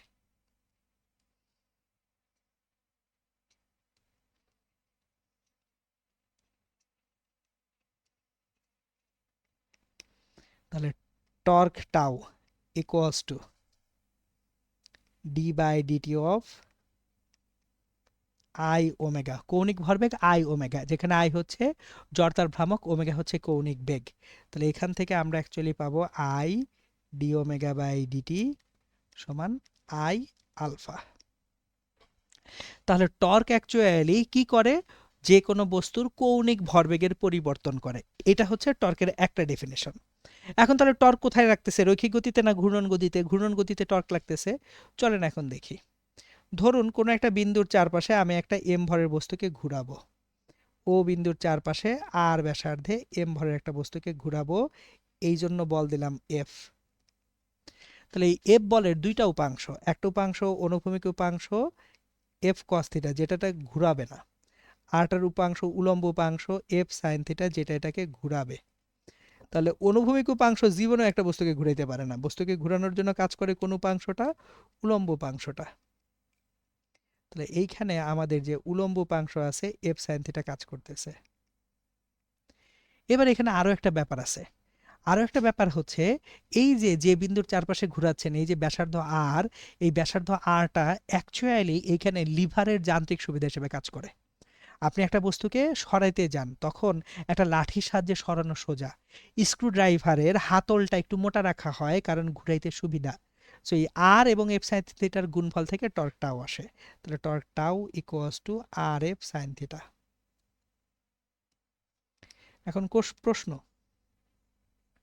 যখনই সাইন থিটা দেখতেছি তার মানে তো বুঝেই যাচ্ছি এখানে অ্যাকচুয়ালি কি হবে, tau equals to r f sine theta. তার মানে অ্যাকচুয়ালি আমাদের এই জায়গাটা থেকে ক্রস গুণফল হবে, torque equals to r cross f বা এফ ক্রস আর কিছু একটা হবে। তাহলে আমরা একটু দেখি আর ক্রস এফ হবে না এফ ক্রস আর হবে, সেটা আগে একটু বুঝি। সো টর্কের ডিরেকশন নিয়ে আমরা একটু চিন্তা করব এখন। টর্ক অ্যাকচুয়ালি কৌণিক ভরবেগের যেহেতু পরিবর্তন করে, সেহেতু টর্কের দিক আসলে কোন দিকে সেটা আমরা একটু বোঝার চেষ্টা করব। সো ধরুন একটা বস্তুকে আমি এফ বল দিলাম এই দিকে, তাহলে এটা অবস্থান ভেক্টর আর, এটা এফ। তাহলে বস্তুটা এখানে ঘুরবে অ্যান্টি ক্লকওয়াইজ, দেখেন বস্তুটা এখানে ঘড়ির কাঁটার বিপরীতে ঘুরবে। তাহলে অ্যান্টি ক্লকওয়াইজ যদি ঘোরে তাহলে ওমেগা ডিরেকশন হবে এই তল থেকে লম্ব বরাবর বাইরের দিকে। ওমেগা আসবে কোন দিকে, তল থেকে লম্ব বরাবর বাইরের দিকে। তাহলে টর্ক টাও সমান এখানে অবশ্যই আর ক্রস এফ হবে, তাই কষ্ট আর ক্রস এফ। আবার বস্তুটাকে আপনি বল দিলেন এইভাবে,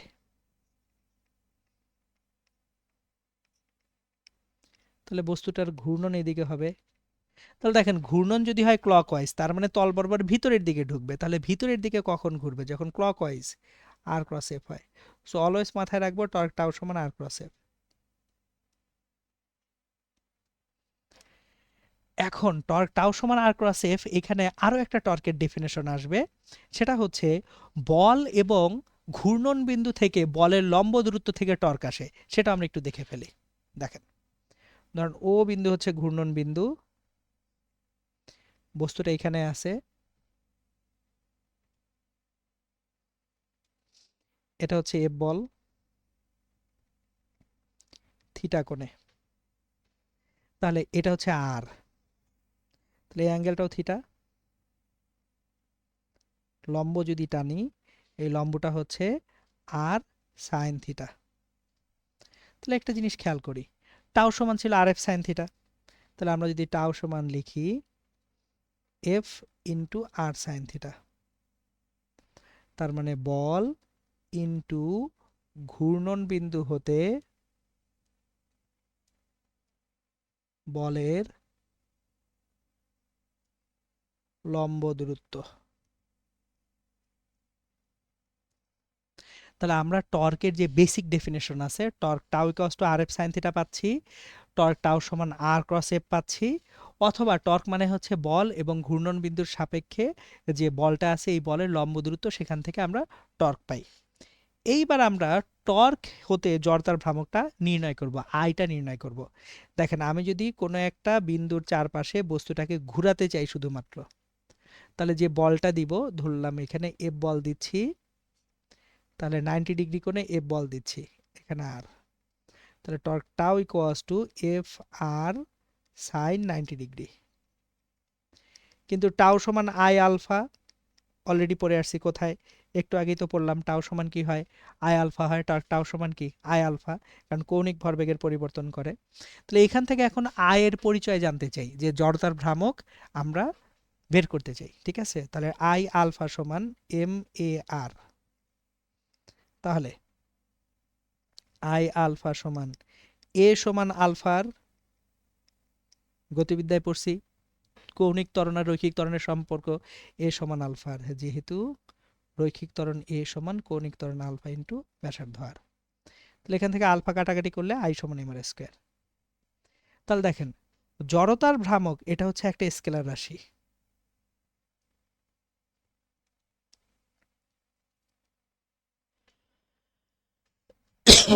খেয়াল করে আমরা এখানে কিছু জিনিসপত্র, এফ সমান এম এ, এফ ভেক্টর রাশি, ভর স্কেলার, ত্বরণ ভেক্টর রাশি, টর্ক ভেক্টর রাশি, জড়তার ভ্রামক আই স্কেলার, কৌণিক ত্বরণ আলফা ভেক্টর রাশি। সো স্কেলার ভেক্টরগুলো কোনটা কি একটু মাথায় রাখেন। টর্ক ভেক্টর রাশি, এটা নিয়ে কোনো সমস্যা নেই। তাহলে টর্ক ভেক্টর রাশি সমান জড়তার ভ্রামক আই ইন্টু আলফা, কৌণিক বেগ, কৌণিক ত্বরণ আলফাটা ভেক্টর রাশি অলওয়েজ। ওকে, তাহলে এখন আমরা এখান থেকে যে টর্কটা আমরা জানতাম, টর্ক থেকে আমি জড়তার ভ্রামক আই বের করলাম, কিন্তু আইটা সবসময় কি রাশি? স্কেলার রাশি। এখন বইপত্রে আমাদের জড়তার ভ্রামকের যে ডেফিনেশন সেটা কোথা থেকে আসছে দেখি। সো আমরা যখন বইপত্রের সাপেক্ষে দেখতে যাচ্ছি, ধরেন আর1 ব্যাসার্ধে একটা এম1 ভরের বস্তু ঘুরতেছে, আর2 ব্যাসার্ধে একটা এম2 ভরের বস্তু ঘুরতেছে, আর3 ব্যাসার্ধে একটা এম3 ভরের বস্তু ঘুরতেছে, এইভাবে আরএন ব্যাসার্ধে একটা এমএন ভরের বস্তু ঘুরতেছে। সবাই ঘুরতেছে একই অক্ষ এক্স ওয়াই এর চারপাশে, এক্স ওয়াই অক্ষের চারপাশে বস্তুগুলা ঘুরতেছে। তাহলে আমার এক্স ওয়াই অক্ষের চারপাশে যদি বস্তুগুলা ঘুরতে থাকে, আমাদের যে জড়তার ভ্রামক আই এক্স ওয়াই সমান I1 প্লাস I2, জড়তার ভ্রামক স্কেলার রাশি, তাহলে সরাসরি কি করা যায়? যোগ করে দেওয়া যায় আইএন। তাহলে M1 R1 square plus M2 R2 square plus এইভাবে যাবে Mn Rn স্কোয়ার। তাহলে summation of m i r i square, যেখানে আয়ের ভ্যালু 1 থেকে n পর্যন্ত। তাহলে এই যে দেখেন আমাদের বইয়ে যে সংজ্ঞাটা ছিল, বস্তুর ভর ও ব্যাসার্ধের বর্গের গুণফল, এটাকে কি বলা হয়? বর্গের গুণফলের সমষ্টিকে টর্ক বলা হয়। এই যে ডেফিনেশন এখান থেকে আসে, বস্তুর ভর এবং ব্যাসার্ধের বর্গের গুণফলের সমষ্টিকে কি বলা হয়? জড়তার ভ্রামক বলা হয়। সো জড়তার ভ্রামকের ডেফিনেশন আমরা কিন্তু এখান থেকে পেয়ে গেলাম। Okay fine. এইবার আমরা বিভিন্ন ক্ষেত্রে জড়তার ভ্রামকগুলো আমি লিস্ট করে দিব, বোর্ড পরীক্ষার জন্য যেগুলো দরকার আমরা সেগুলো একটা একটা করে এখন লিস্ট করে ফেলবো, যে আমাদের অ্যাকচুয়ালি কি কি লাগবে। চলেন, 1 নাম্বার,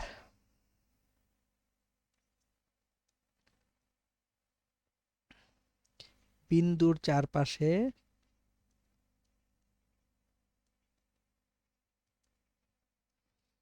ঘূর্ণায়মান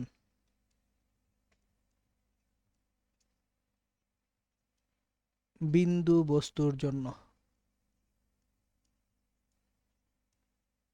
একটা বিন্দুর চারপাশে যদি ঘূর্ণায়মান একটা বিন্দু বস্তু হয়, তাহলে জড়তার ভ্রামক আই সমান এম আর স্কোয়ার। তাহলে এটা কোন কোন সিনারিতে প্রযোজ্য? সুতা দিয়ে বাঁধা বিন্দু বস্তু,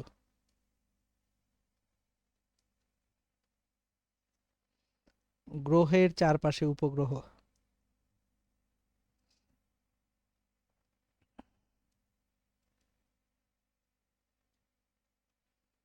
তারপর নক্ষত্রের চারপাশে গ্রহ।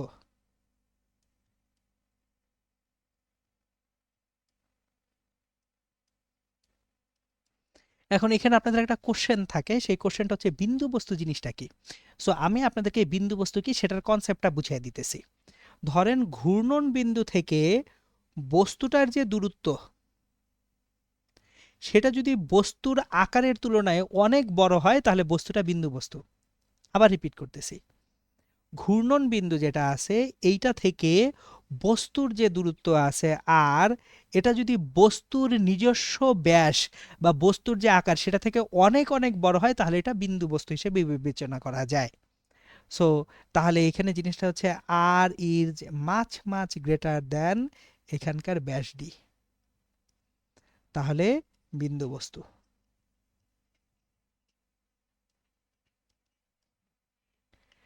একটু নর্মালি চিন্তা করি, সূর্যের চারপাশে পৃথিবী ঘুরতেছে, পৃথিবীর যে সাইজ বা আকার, এটা সূর্যের কেন্দ্র থেকে যে দূরত্ব সেটার তুলনায় কি অনেক বেশি না খুবই কম? খুবই কম বা নগণ্য। তাহলে পৃথিবী যখন সূর্যের চারপাশে বার্ষিক গতিতে ঘুরতেছে, তখন অ্যাকচুয়ালি আমরা যেটা পাচ্ছি সেটা হচ্ছে পৃথিবীকে একটা বিন্দু বস্তু হিসেবে দেখতেছি। ওকে, এবার আসেন 2 নাম্বার,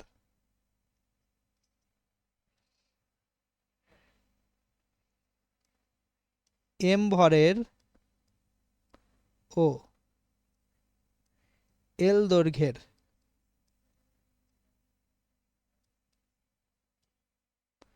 সরু সুষম দণ্ডের কেন্দ্রগামী ও দণ্ডের দৈর্ঘ্যের সাথে লম্ব বরাবর অক্ষের সাপেক্ষে জড়তার ভ্রামক।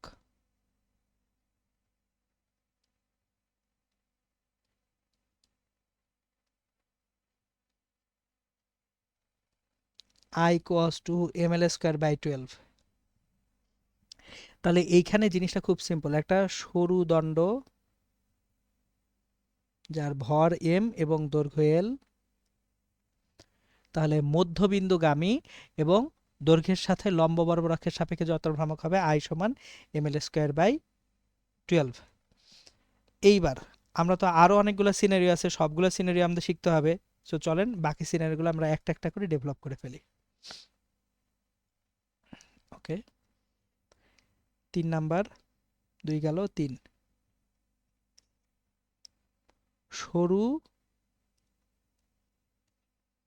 সুষম দণ্ডের এক প্রান্তগামী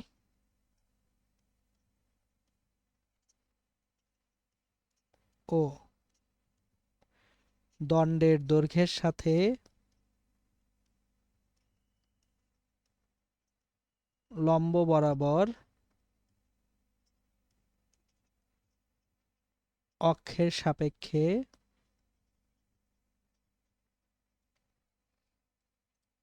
জড়তার ভ্রামক। তাহলে দেখেন সরু সুষম দণ্ড, এইটার এক প্রান্ত দিয়ে অক্ষটা চলে গেছে,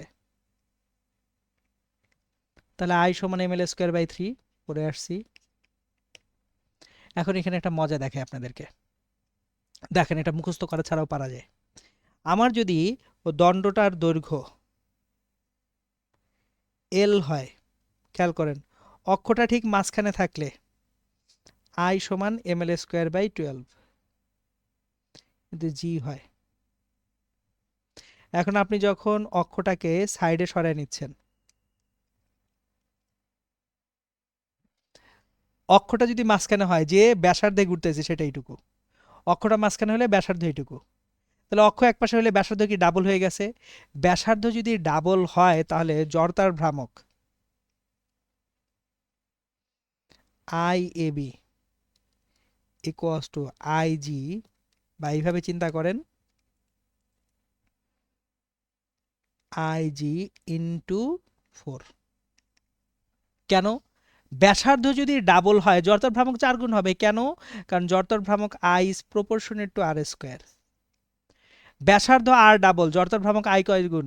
4 গুণ। তাহলে যখন অক্ষটা মাঝখান দিয়ে ছিল, যে ব্যাসার্ধে ঘুরতেছিল, অক্ষটা যখন এক পাশে, ব্যাসার্ধ দ্বিগুণ হয়ে গেছে। ব্যাসার্ধ দ্বিগুণ মানে হচ্ছে জড়তার ভ্রামক 4 গুণ।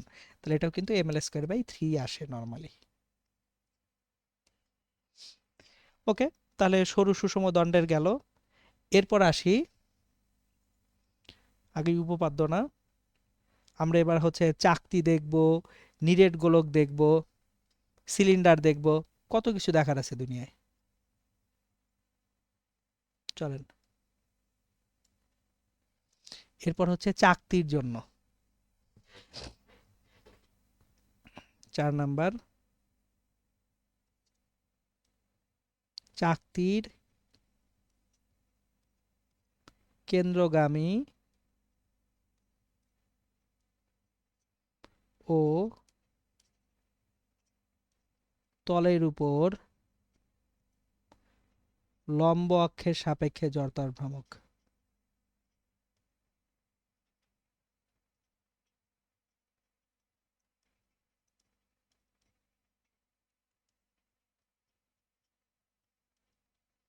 সো গল্পটা এরকম,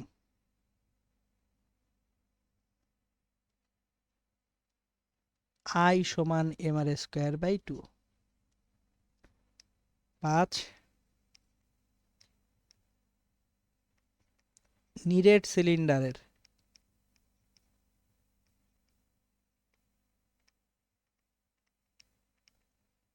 কেন্দ্রগামী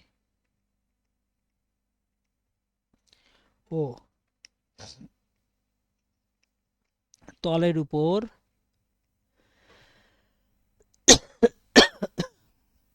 লম্ব অক্ষের সাপেক্ষে জড়তার ভ্রামক।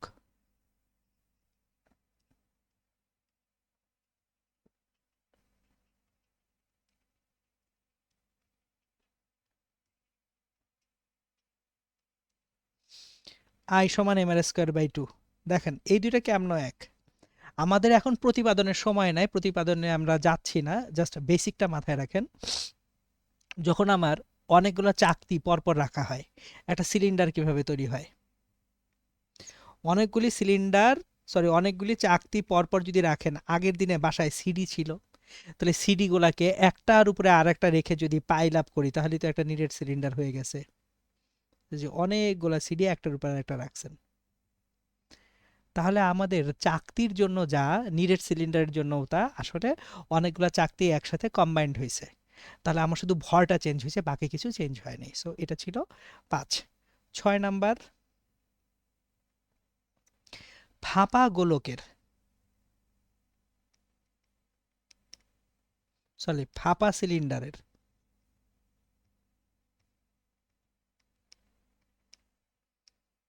কেন্দ্রগামী ও দৈর্ঘ্যের সমান্তরাল অক্ষের সাপেক্ষে জড়তার ভ্রামক।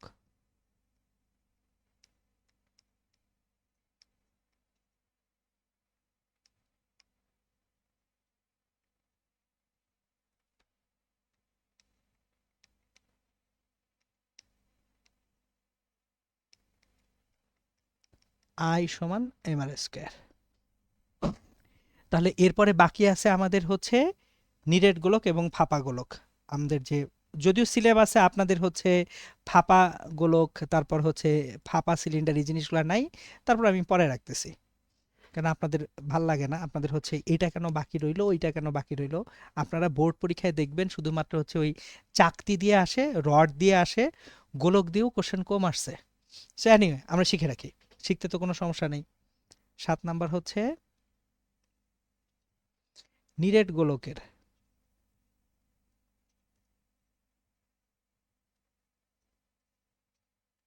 কেন্দ্রগামী অক্ষের সাপেক্ষে জড়তার ভ্রামক।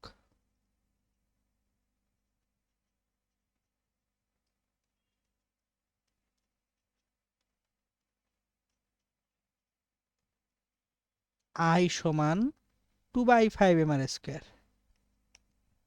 আর যদি ফাঁপা গোলক, সরি ফাঁপা গোলক হয়, ফাঁপা গোলকের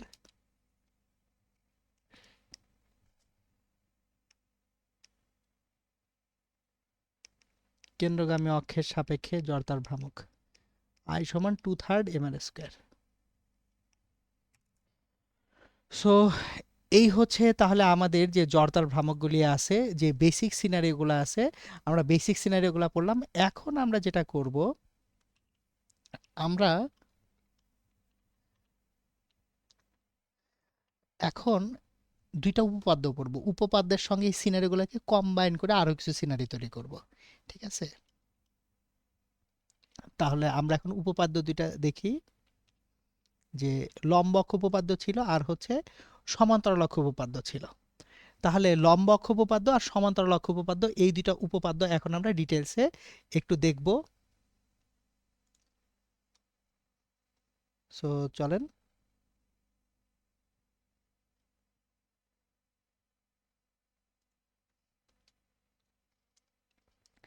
আমরা যদি জড়তার ভ্রামক সংক্রান্ত উপপাদ্যগুলো একটু দেখি, দুইটা উপপাদ্য আছে, একটা কি লম্ব অক্ষ উপপাদ্য আর একটা হচ্ছে সমান্তরাল অক্ষ উপপাদ্য। সো প্রথমেই লম্ব অক্ষ উপপাদ্য। এক, লম্ব অক্ষ উপপাদ্য।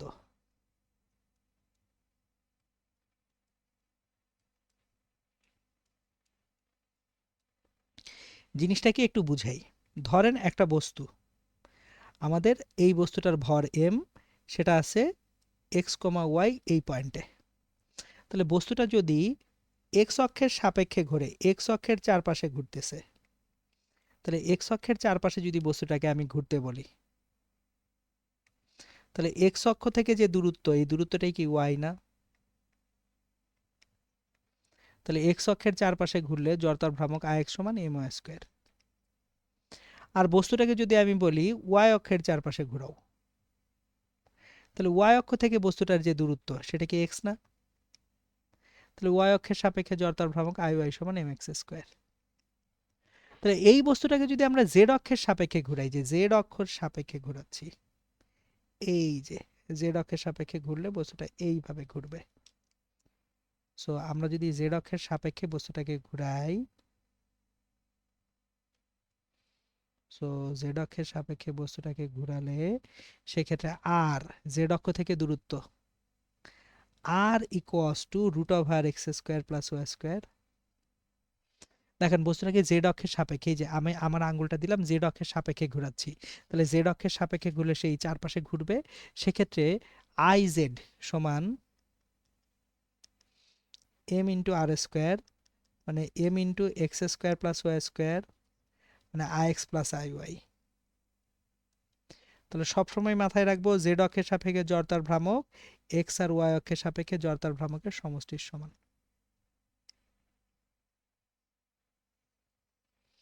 এটা গেল আমাদের অ্যাকচুয়ালি কি লম্ব অক্ষ উপপাদ্য। আর আরেকটা উপপাদ্য ছিল সমান্তরাল অক্ষ উপপাদ্য।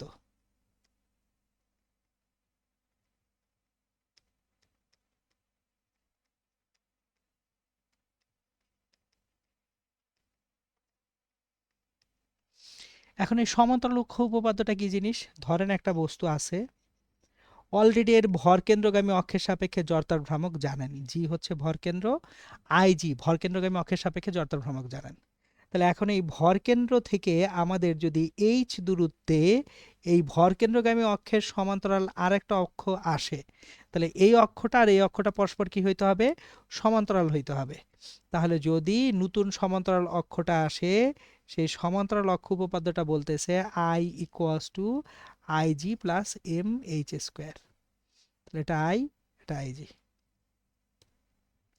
এখন এই লম্ব অক্ষ উপপাদ্য আর সমান্তরাল অক্ষ উপপাদ্য দুইটাকে কম্বাইন করে আমরা বেশ কিছু সিনারিও তৈরি করব। এই যে দেখেন জড়তার ভ্রামক সংক্রান্ত উপপাদ্যের প্রয়োগ। তাহলে আমি বেশ কিছু সিনারিও এখন ক্রিয়েট করব, চলুন।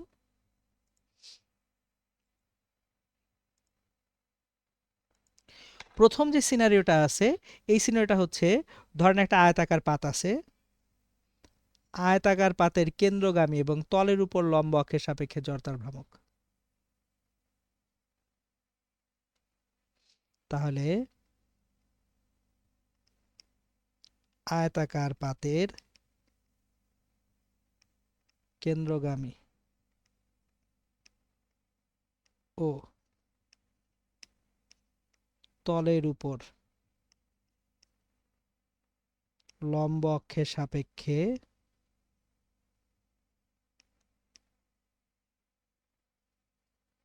জড়তার ভ্রামক।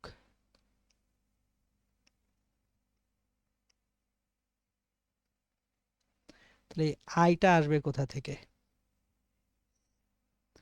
এক্স অক্ষ বরাবর একটা জড়তার ভ্রামক আছে, ওয়াই অক্ষ বরাবর একটা জড়তার ভ্রামক আছে, আই এক্স আই ওয়াই।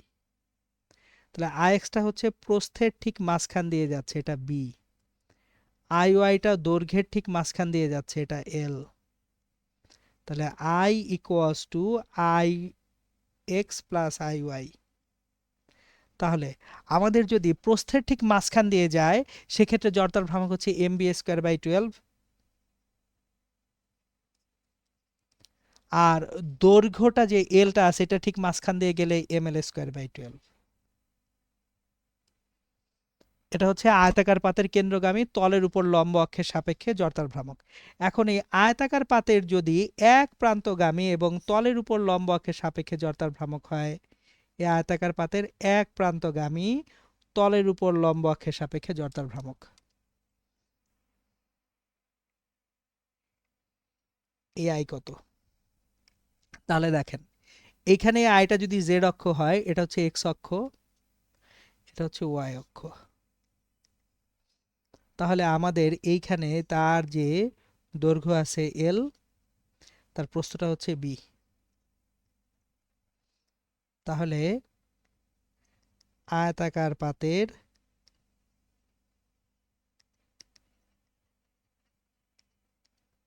এক প্রান্তগামী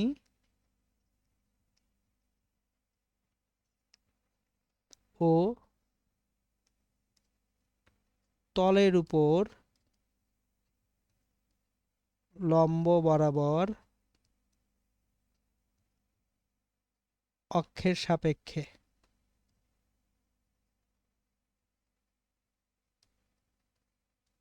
জড়তার ভ্রামক।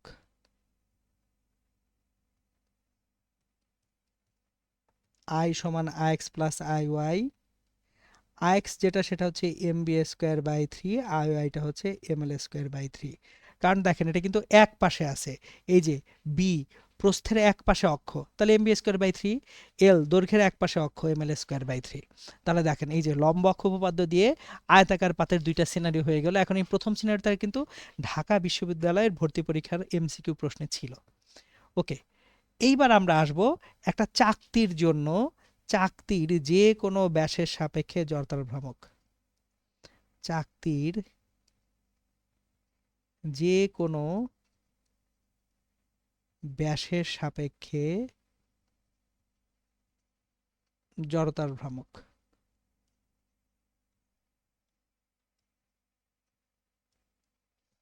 সো একটা চাকতির যে কোনো ব্যাস দিয়ে যদি চিন্তা করি, একটা চাকতি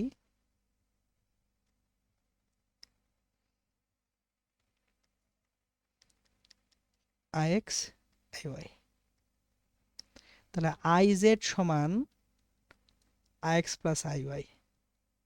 কিন্তু চাকতি একটা কি, এটাকে একটা প্রতিসম বস্তু। তাহলে একটা প্রতিসম বস্তু যদি হয় তার এক্স অক্ষ যে কথা ওয়াই অক্ষ একই কথা, তাহলে এক্স অক্ষের সাপেক্ষেও যে জড়তার ভ্রামক হবে ওয়াই অক্ষের সাপেক্ষে জড়তার ভ্রামক ভিন্ন কিছু হওয়ার সুযোগ নেই, একই হবে। তাহলে আমরা এখানে দেখতে পাচ্ছি আই এক্স সমান আই ওয়াই। তাহলে আই জেড সমান লেখা যায় টু আই এক্স সমান টু আই ওয়াই। এবার আইজেডটা কি, জেড অক্ষের সাপেক্ষে জড়তার ভ্রামক, এখানে মানে কি খেয়াল করি। এই চাকতিটার কেন্দ্রগামী তলের উপর লম্ব অক্ষের সাপেক্ষে যে জড়তার ভ্রামক m R square by two ছিল, সেটাই ছিল আইজেড। তাহলে m R square by two সমান টু আই এক্স সমান টু আই ওয়াই। তাহলে আই এক্স সমান I y equals to m R square by four. তাহলে চাকতির যে কোনো আমরা ব্যাসের সাপেক্ষে জড়তার ভ্রামক কত পাচ্ছি, m R square by four পাচ্ছি। ওকে, খুবই ভালো কথা। এখন আমরা যদি এই চাকতিটাকে হাত পাখা হিসেবে চিন্তা করি, তাহলে ধরেন একটা চাকতি, এটা হাত পাখা হিসেবে কাজ করতেছে। তাহলে চাকতির একটা স্পর্শক, কিন্তু সেই স্পর্শকটা কি তলের সমান্তরাল। তাহলে চাকতির তলের সমান্তরাল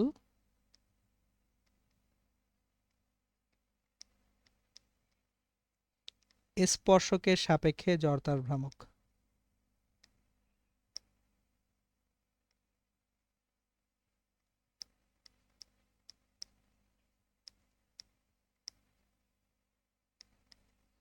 তাহলে চাকতির যখন তলের সমান্তরাল স্পর্শক চিন্তা করতেছি, খেয়াল করেন এটা হচ্ছে আই, আমরা এই জায়গায় এই যে ভর কেন্দ্রগামী অক্ষ, চাকতির যে কেন্দ্র বরাবর যে অক্ষ এটা ভর কেন্দ্রগামী অক্ষ। তাহলে আই জি কিন্তু এখন m R square by four.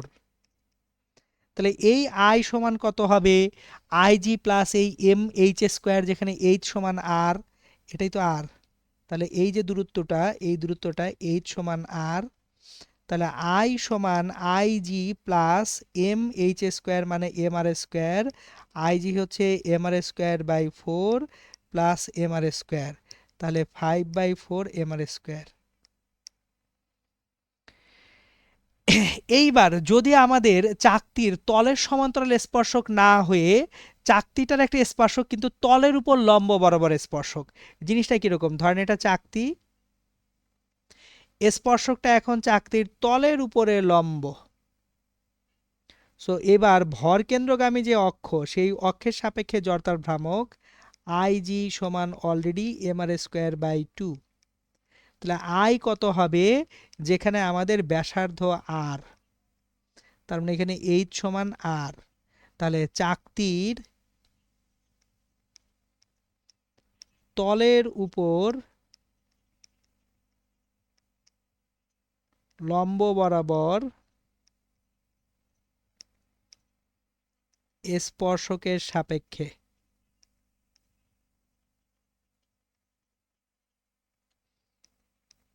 জড়তার ভ্রামক I সমান IG প্লাস mr স্কোয়ার, তাহলে IG হচ্ছে mr square by 2 plus mr square, তার মানে 3/2 mr স্কোয়ার। এই যে দেখেন, তাহলে অনেকগুলা সিনারিও আমরা পেলাম যেখানে আমরা অ্যাকচুয়ালি যে উপপাদ্য দুইটা আছে, উপপাদ্য দুইটাকে কম্বাইন করে এবং আগের সিনারিওগুলা আমরা এখানে জড়তার ভ্রামক বের করতে পারি। এখন জড়তার ভ্রামকের একেবারে লাস্ট যে আলোচনা সেটা হচ্ছে চক্রগতির ব্যাসার্ধ। সো চক্রগতির ব্যাসার্ধ বের করা আসলে খুব সোজা। আপনার যে জড়তার ভ্রামক আছে এই জড়তার ভ্রামক সমান mk স্কোয়ার বসায় দিবেন। সো আমি আগে ম্যাথমেটিক্যালি জিনিসটাকে লিখি, I equals to simply mk square, তাহলে k সমান √i/m। এখন এখানে কনসেপ্টটা একটু আসি। কনসেপ্টটা হচ্ছে, ধরেন একটা বিস্তৃত বস্তু কোথাও আছে এবং তার একটা জড়তার ভ্রামক আছে। সো এই বিস্তৃত বস্তুটাকে যদি একটা বিন্দু বস্তুতে পরিণত করা হয়, তাহলে আমি লিখে লিখে আপনাদেরকে একটু বুঝাচ্ছি। ধরুন আমি একটা চাকতি নিয়ে কাজ করতেছি, এই যে চাকতিটা একটা বিস্তৃত বস্তু এবং এই ব্যাসার্ধ আর এর সাপেক্ষে তার একটা জড়তার ভ্রামক I আছে, I সমান mr স্কোয়ার বাই 2।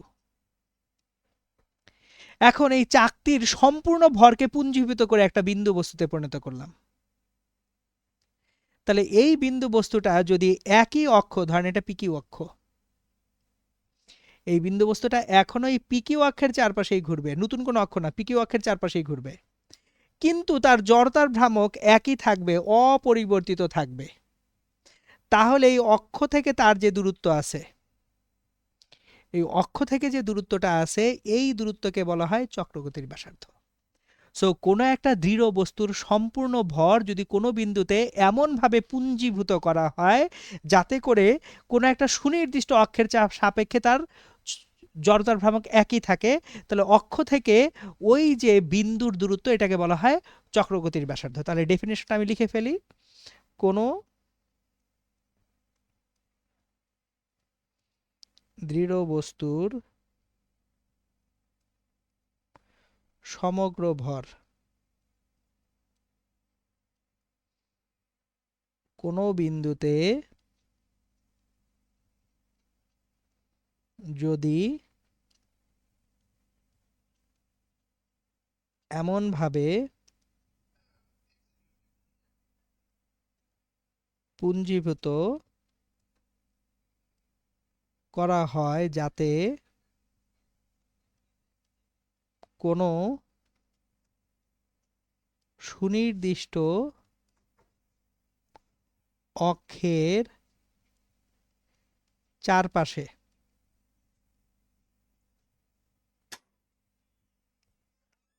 ওই বস্তুর জড়তার ভ্রামক অপরিবর্তিত থাকে।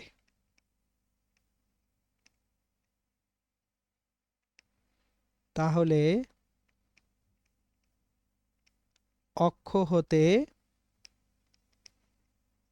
ওই বিন্দুর দূরত্বকে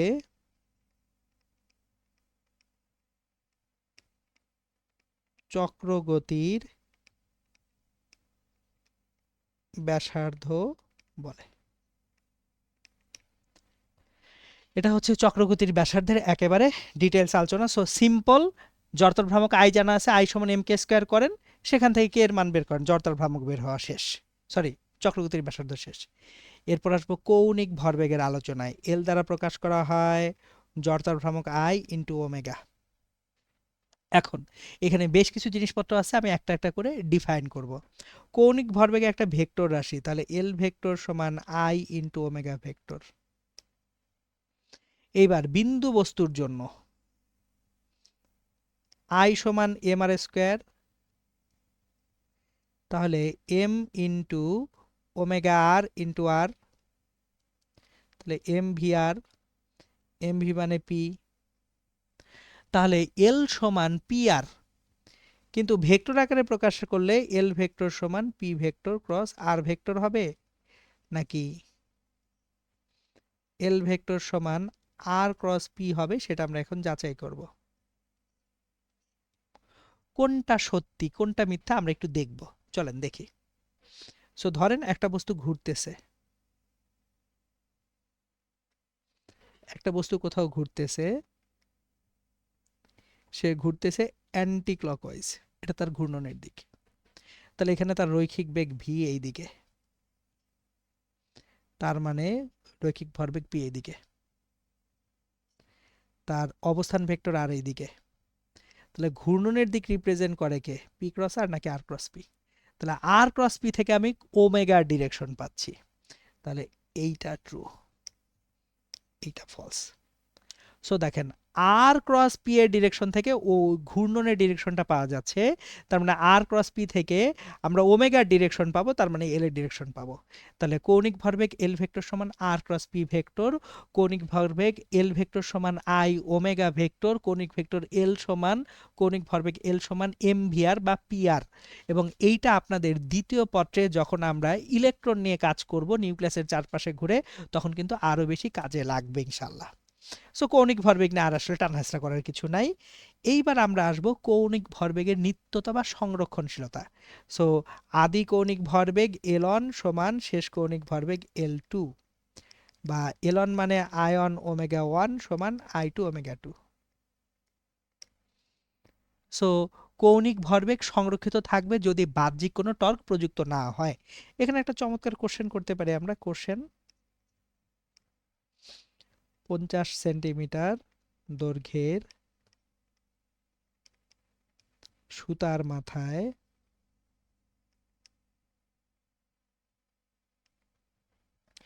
2 কিলোগ্রাম ভরের একটি বস্তু বেঁধে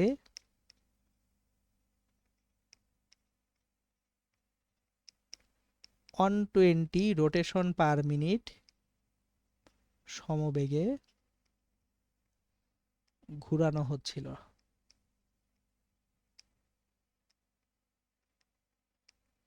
তাহলে আমাদের অ্যাকচুয়ালি 50 সেন্টিমিটার দৈর্ঘ্যের একটা সুতা, এই সুতার মাথায় 2 কিলোগ্রাম ভরের একটা বস্তু বেঁধে আপনি 120 আরপিএম সমবেগে ঘুরাচ্ছিলেন।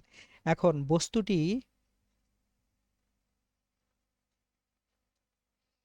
দ্বিখণ্ডিত হয়ে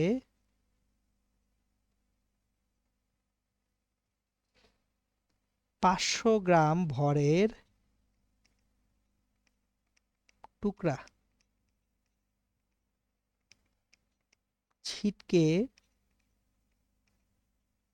বাইরে বেরিয়ে গেলে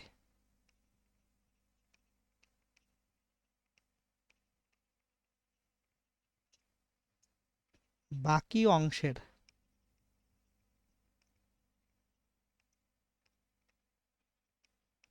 কৌণিক বেগ কত? খুবই সিম্পল একটা কোশ্চেন। আপনার প্রথমে 2 কিলোগ্রাম ভরের বস্তু 120 আরপিএম বেগে ঘুরছিল। এখন এই 2 কিলোগ্রাম ভরের বস্তু থেকে 500 গ্রাম ভরের একটা বস্তুখণ্ড আলাদা হয়ে গেছে। তাহলে বাকি 1.5 কিলোগ্রাম ভরের বস্তু সে এই 50 সেন্টিমিটার দৈর্ঘ্যের সুতার মাথায় ঘুরতেছে, সে কত কৌণিক বেগে ঘুরবে? তাহলে আমরা কৌণিক ভরবেগের নিত্যতা থেকে জানি আই ওয়ান ওমেগা ওয়ান সমান আই টু ওমেগা টু। এখন তাহলে আই ওয়ান মানে হচ্ছে m one r square omega one, I two হচ্ছে m two r square omega two. ভর চেঞ্জ হলো কেমনে? কারণ 500 গ্রাম ছিটকে বাইরে চলে গেছে। তাহলে এম ওয়ান হচ্ছে 2 কেজি। একটা জিনিস খেয়াল করেন, সুতার ব্যাসার্ধ এখন ব্যাপারই না, আর স্কোয়ার কাটাকাটি চলে গেছে। M one 2 KG into omega one equals to M two কত KG? 1.5 KG into omega two. তাহলে omega two equals to 2/1.5 into omega one. তাহলে এইখানে ওমেগা 120 আরপিএম ছিল, 2/1.5 ইন্টু 120 আরপিএম। তাহলে 2/1.5 ইন্টু 120, 2 ডিভাইডেড বাই 1.5 ইন্টু 120, যেটা আসবে 160 আরপিএম। তাহলে বাকি অংশ এখন 160 আরপিএম বেগে ঘুরতে শুরু করবে। কাজ শেষ। দেখছেন, এখানে ঝামেলা নেই। এখন এইখান থেকে বেশ কিছু কোশ্চেন আসে, কৌণিক ভরবেগের নিত্যতা বা সংরক্ষণশীলতা, এইটা থেকে বেশ কিছু অনুধাবনমূলক প্রশ্ন আসে। আমি একটু প্রশ্নগুলো আপনাদেরকে বুঝিয়ে বুঝিয়ে বলি। দেখেন এখান থেকে যে কোশ্চেনটা আসে সেটা হচ্ছে, নাচার সময় নর্তকীরা হাত গুটিয়ে নাচে। নাচার সময়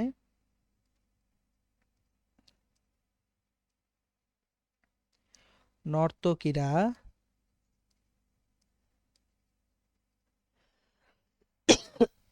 হাত যদি গুটিয়ে নেয়,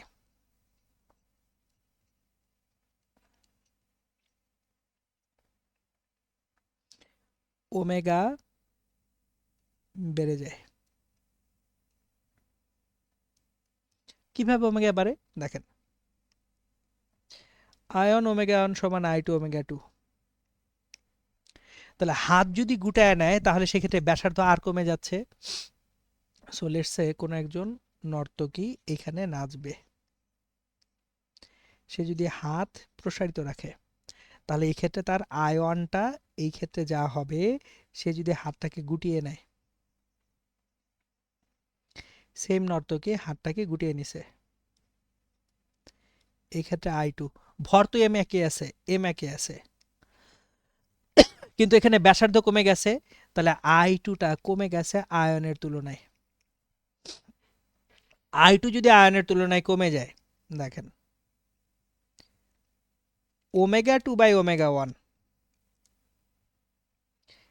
আয়ন বাই আই টু সমান omega two by omega one. তাহলে omega two by omega one সমান হচ্ছে আয়ন বাই আই টু।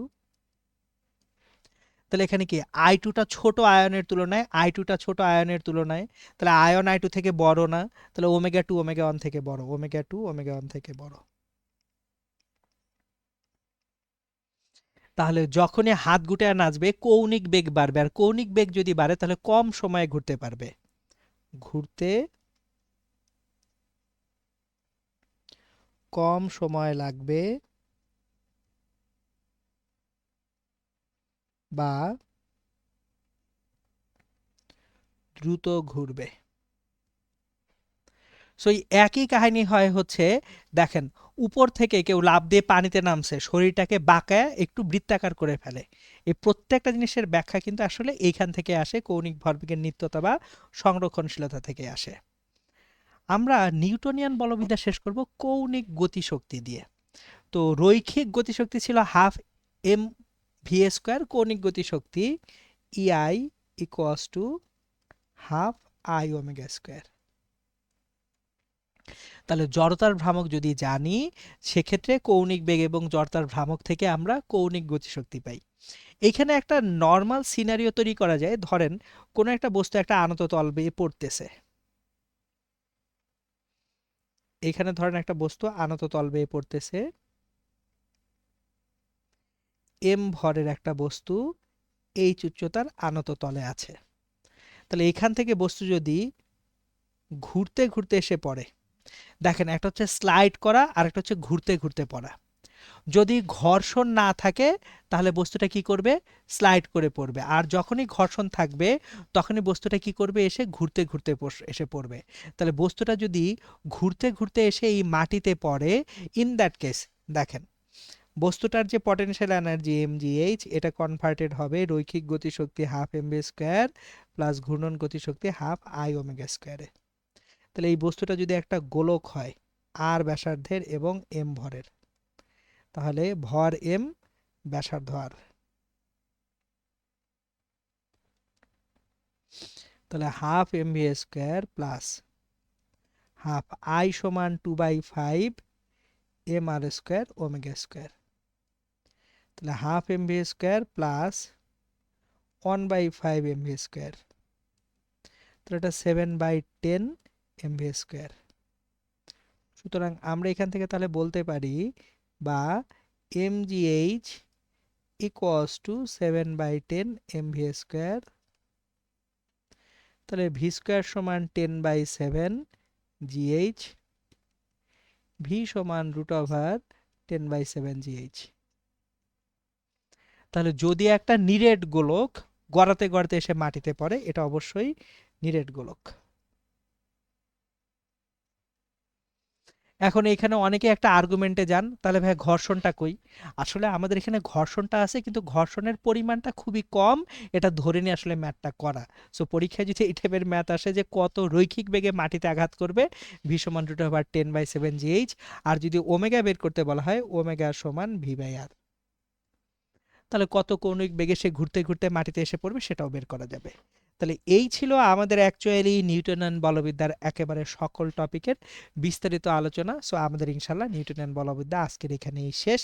আপনারা এই টপিকগুলো রিলেটেড এখন বোর্ড প্রশ্নগুলো যদি বসে বসে সলভ করে ফেলেন ইনশাল্লাহ, তাহলে আপনাদের অ্যাকচুয়ালি নিউটনিয়ান বলবিদ্যায় বোর্ড পরীক্ষা বা কলেজ পরীক্ষার প্রস্তুতির জন্য আর কোনো ঝামেলাই থাকবে না। ঠিক আছে? সো আবারও রিপিট করতেছি, আমার এই যে লেকচারগুলি, এই লেকচারগুলো কিন্তু ওরিয়েন্টেড কি হিসেবে, একাডেমিক হিসেবে।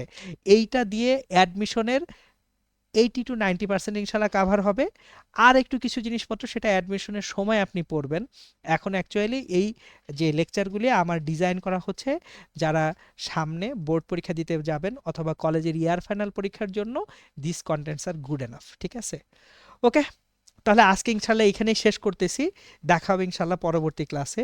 সে পর্যন্ত সবাই ইনশাল্লাহ ভালো থাকবেন, সুস্থ থাকবেন, সুন্দর থাকবেন। আসসালামু আলাইকুম।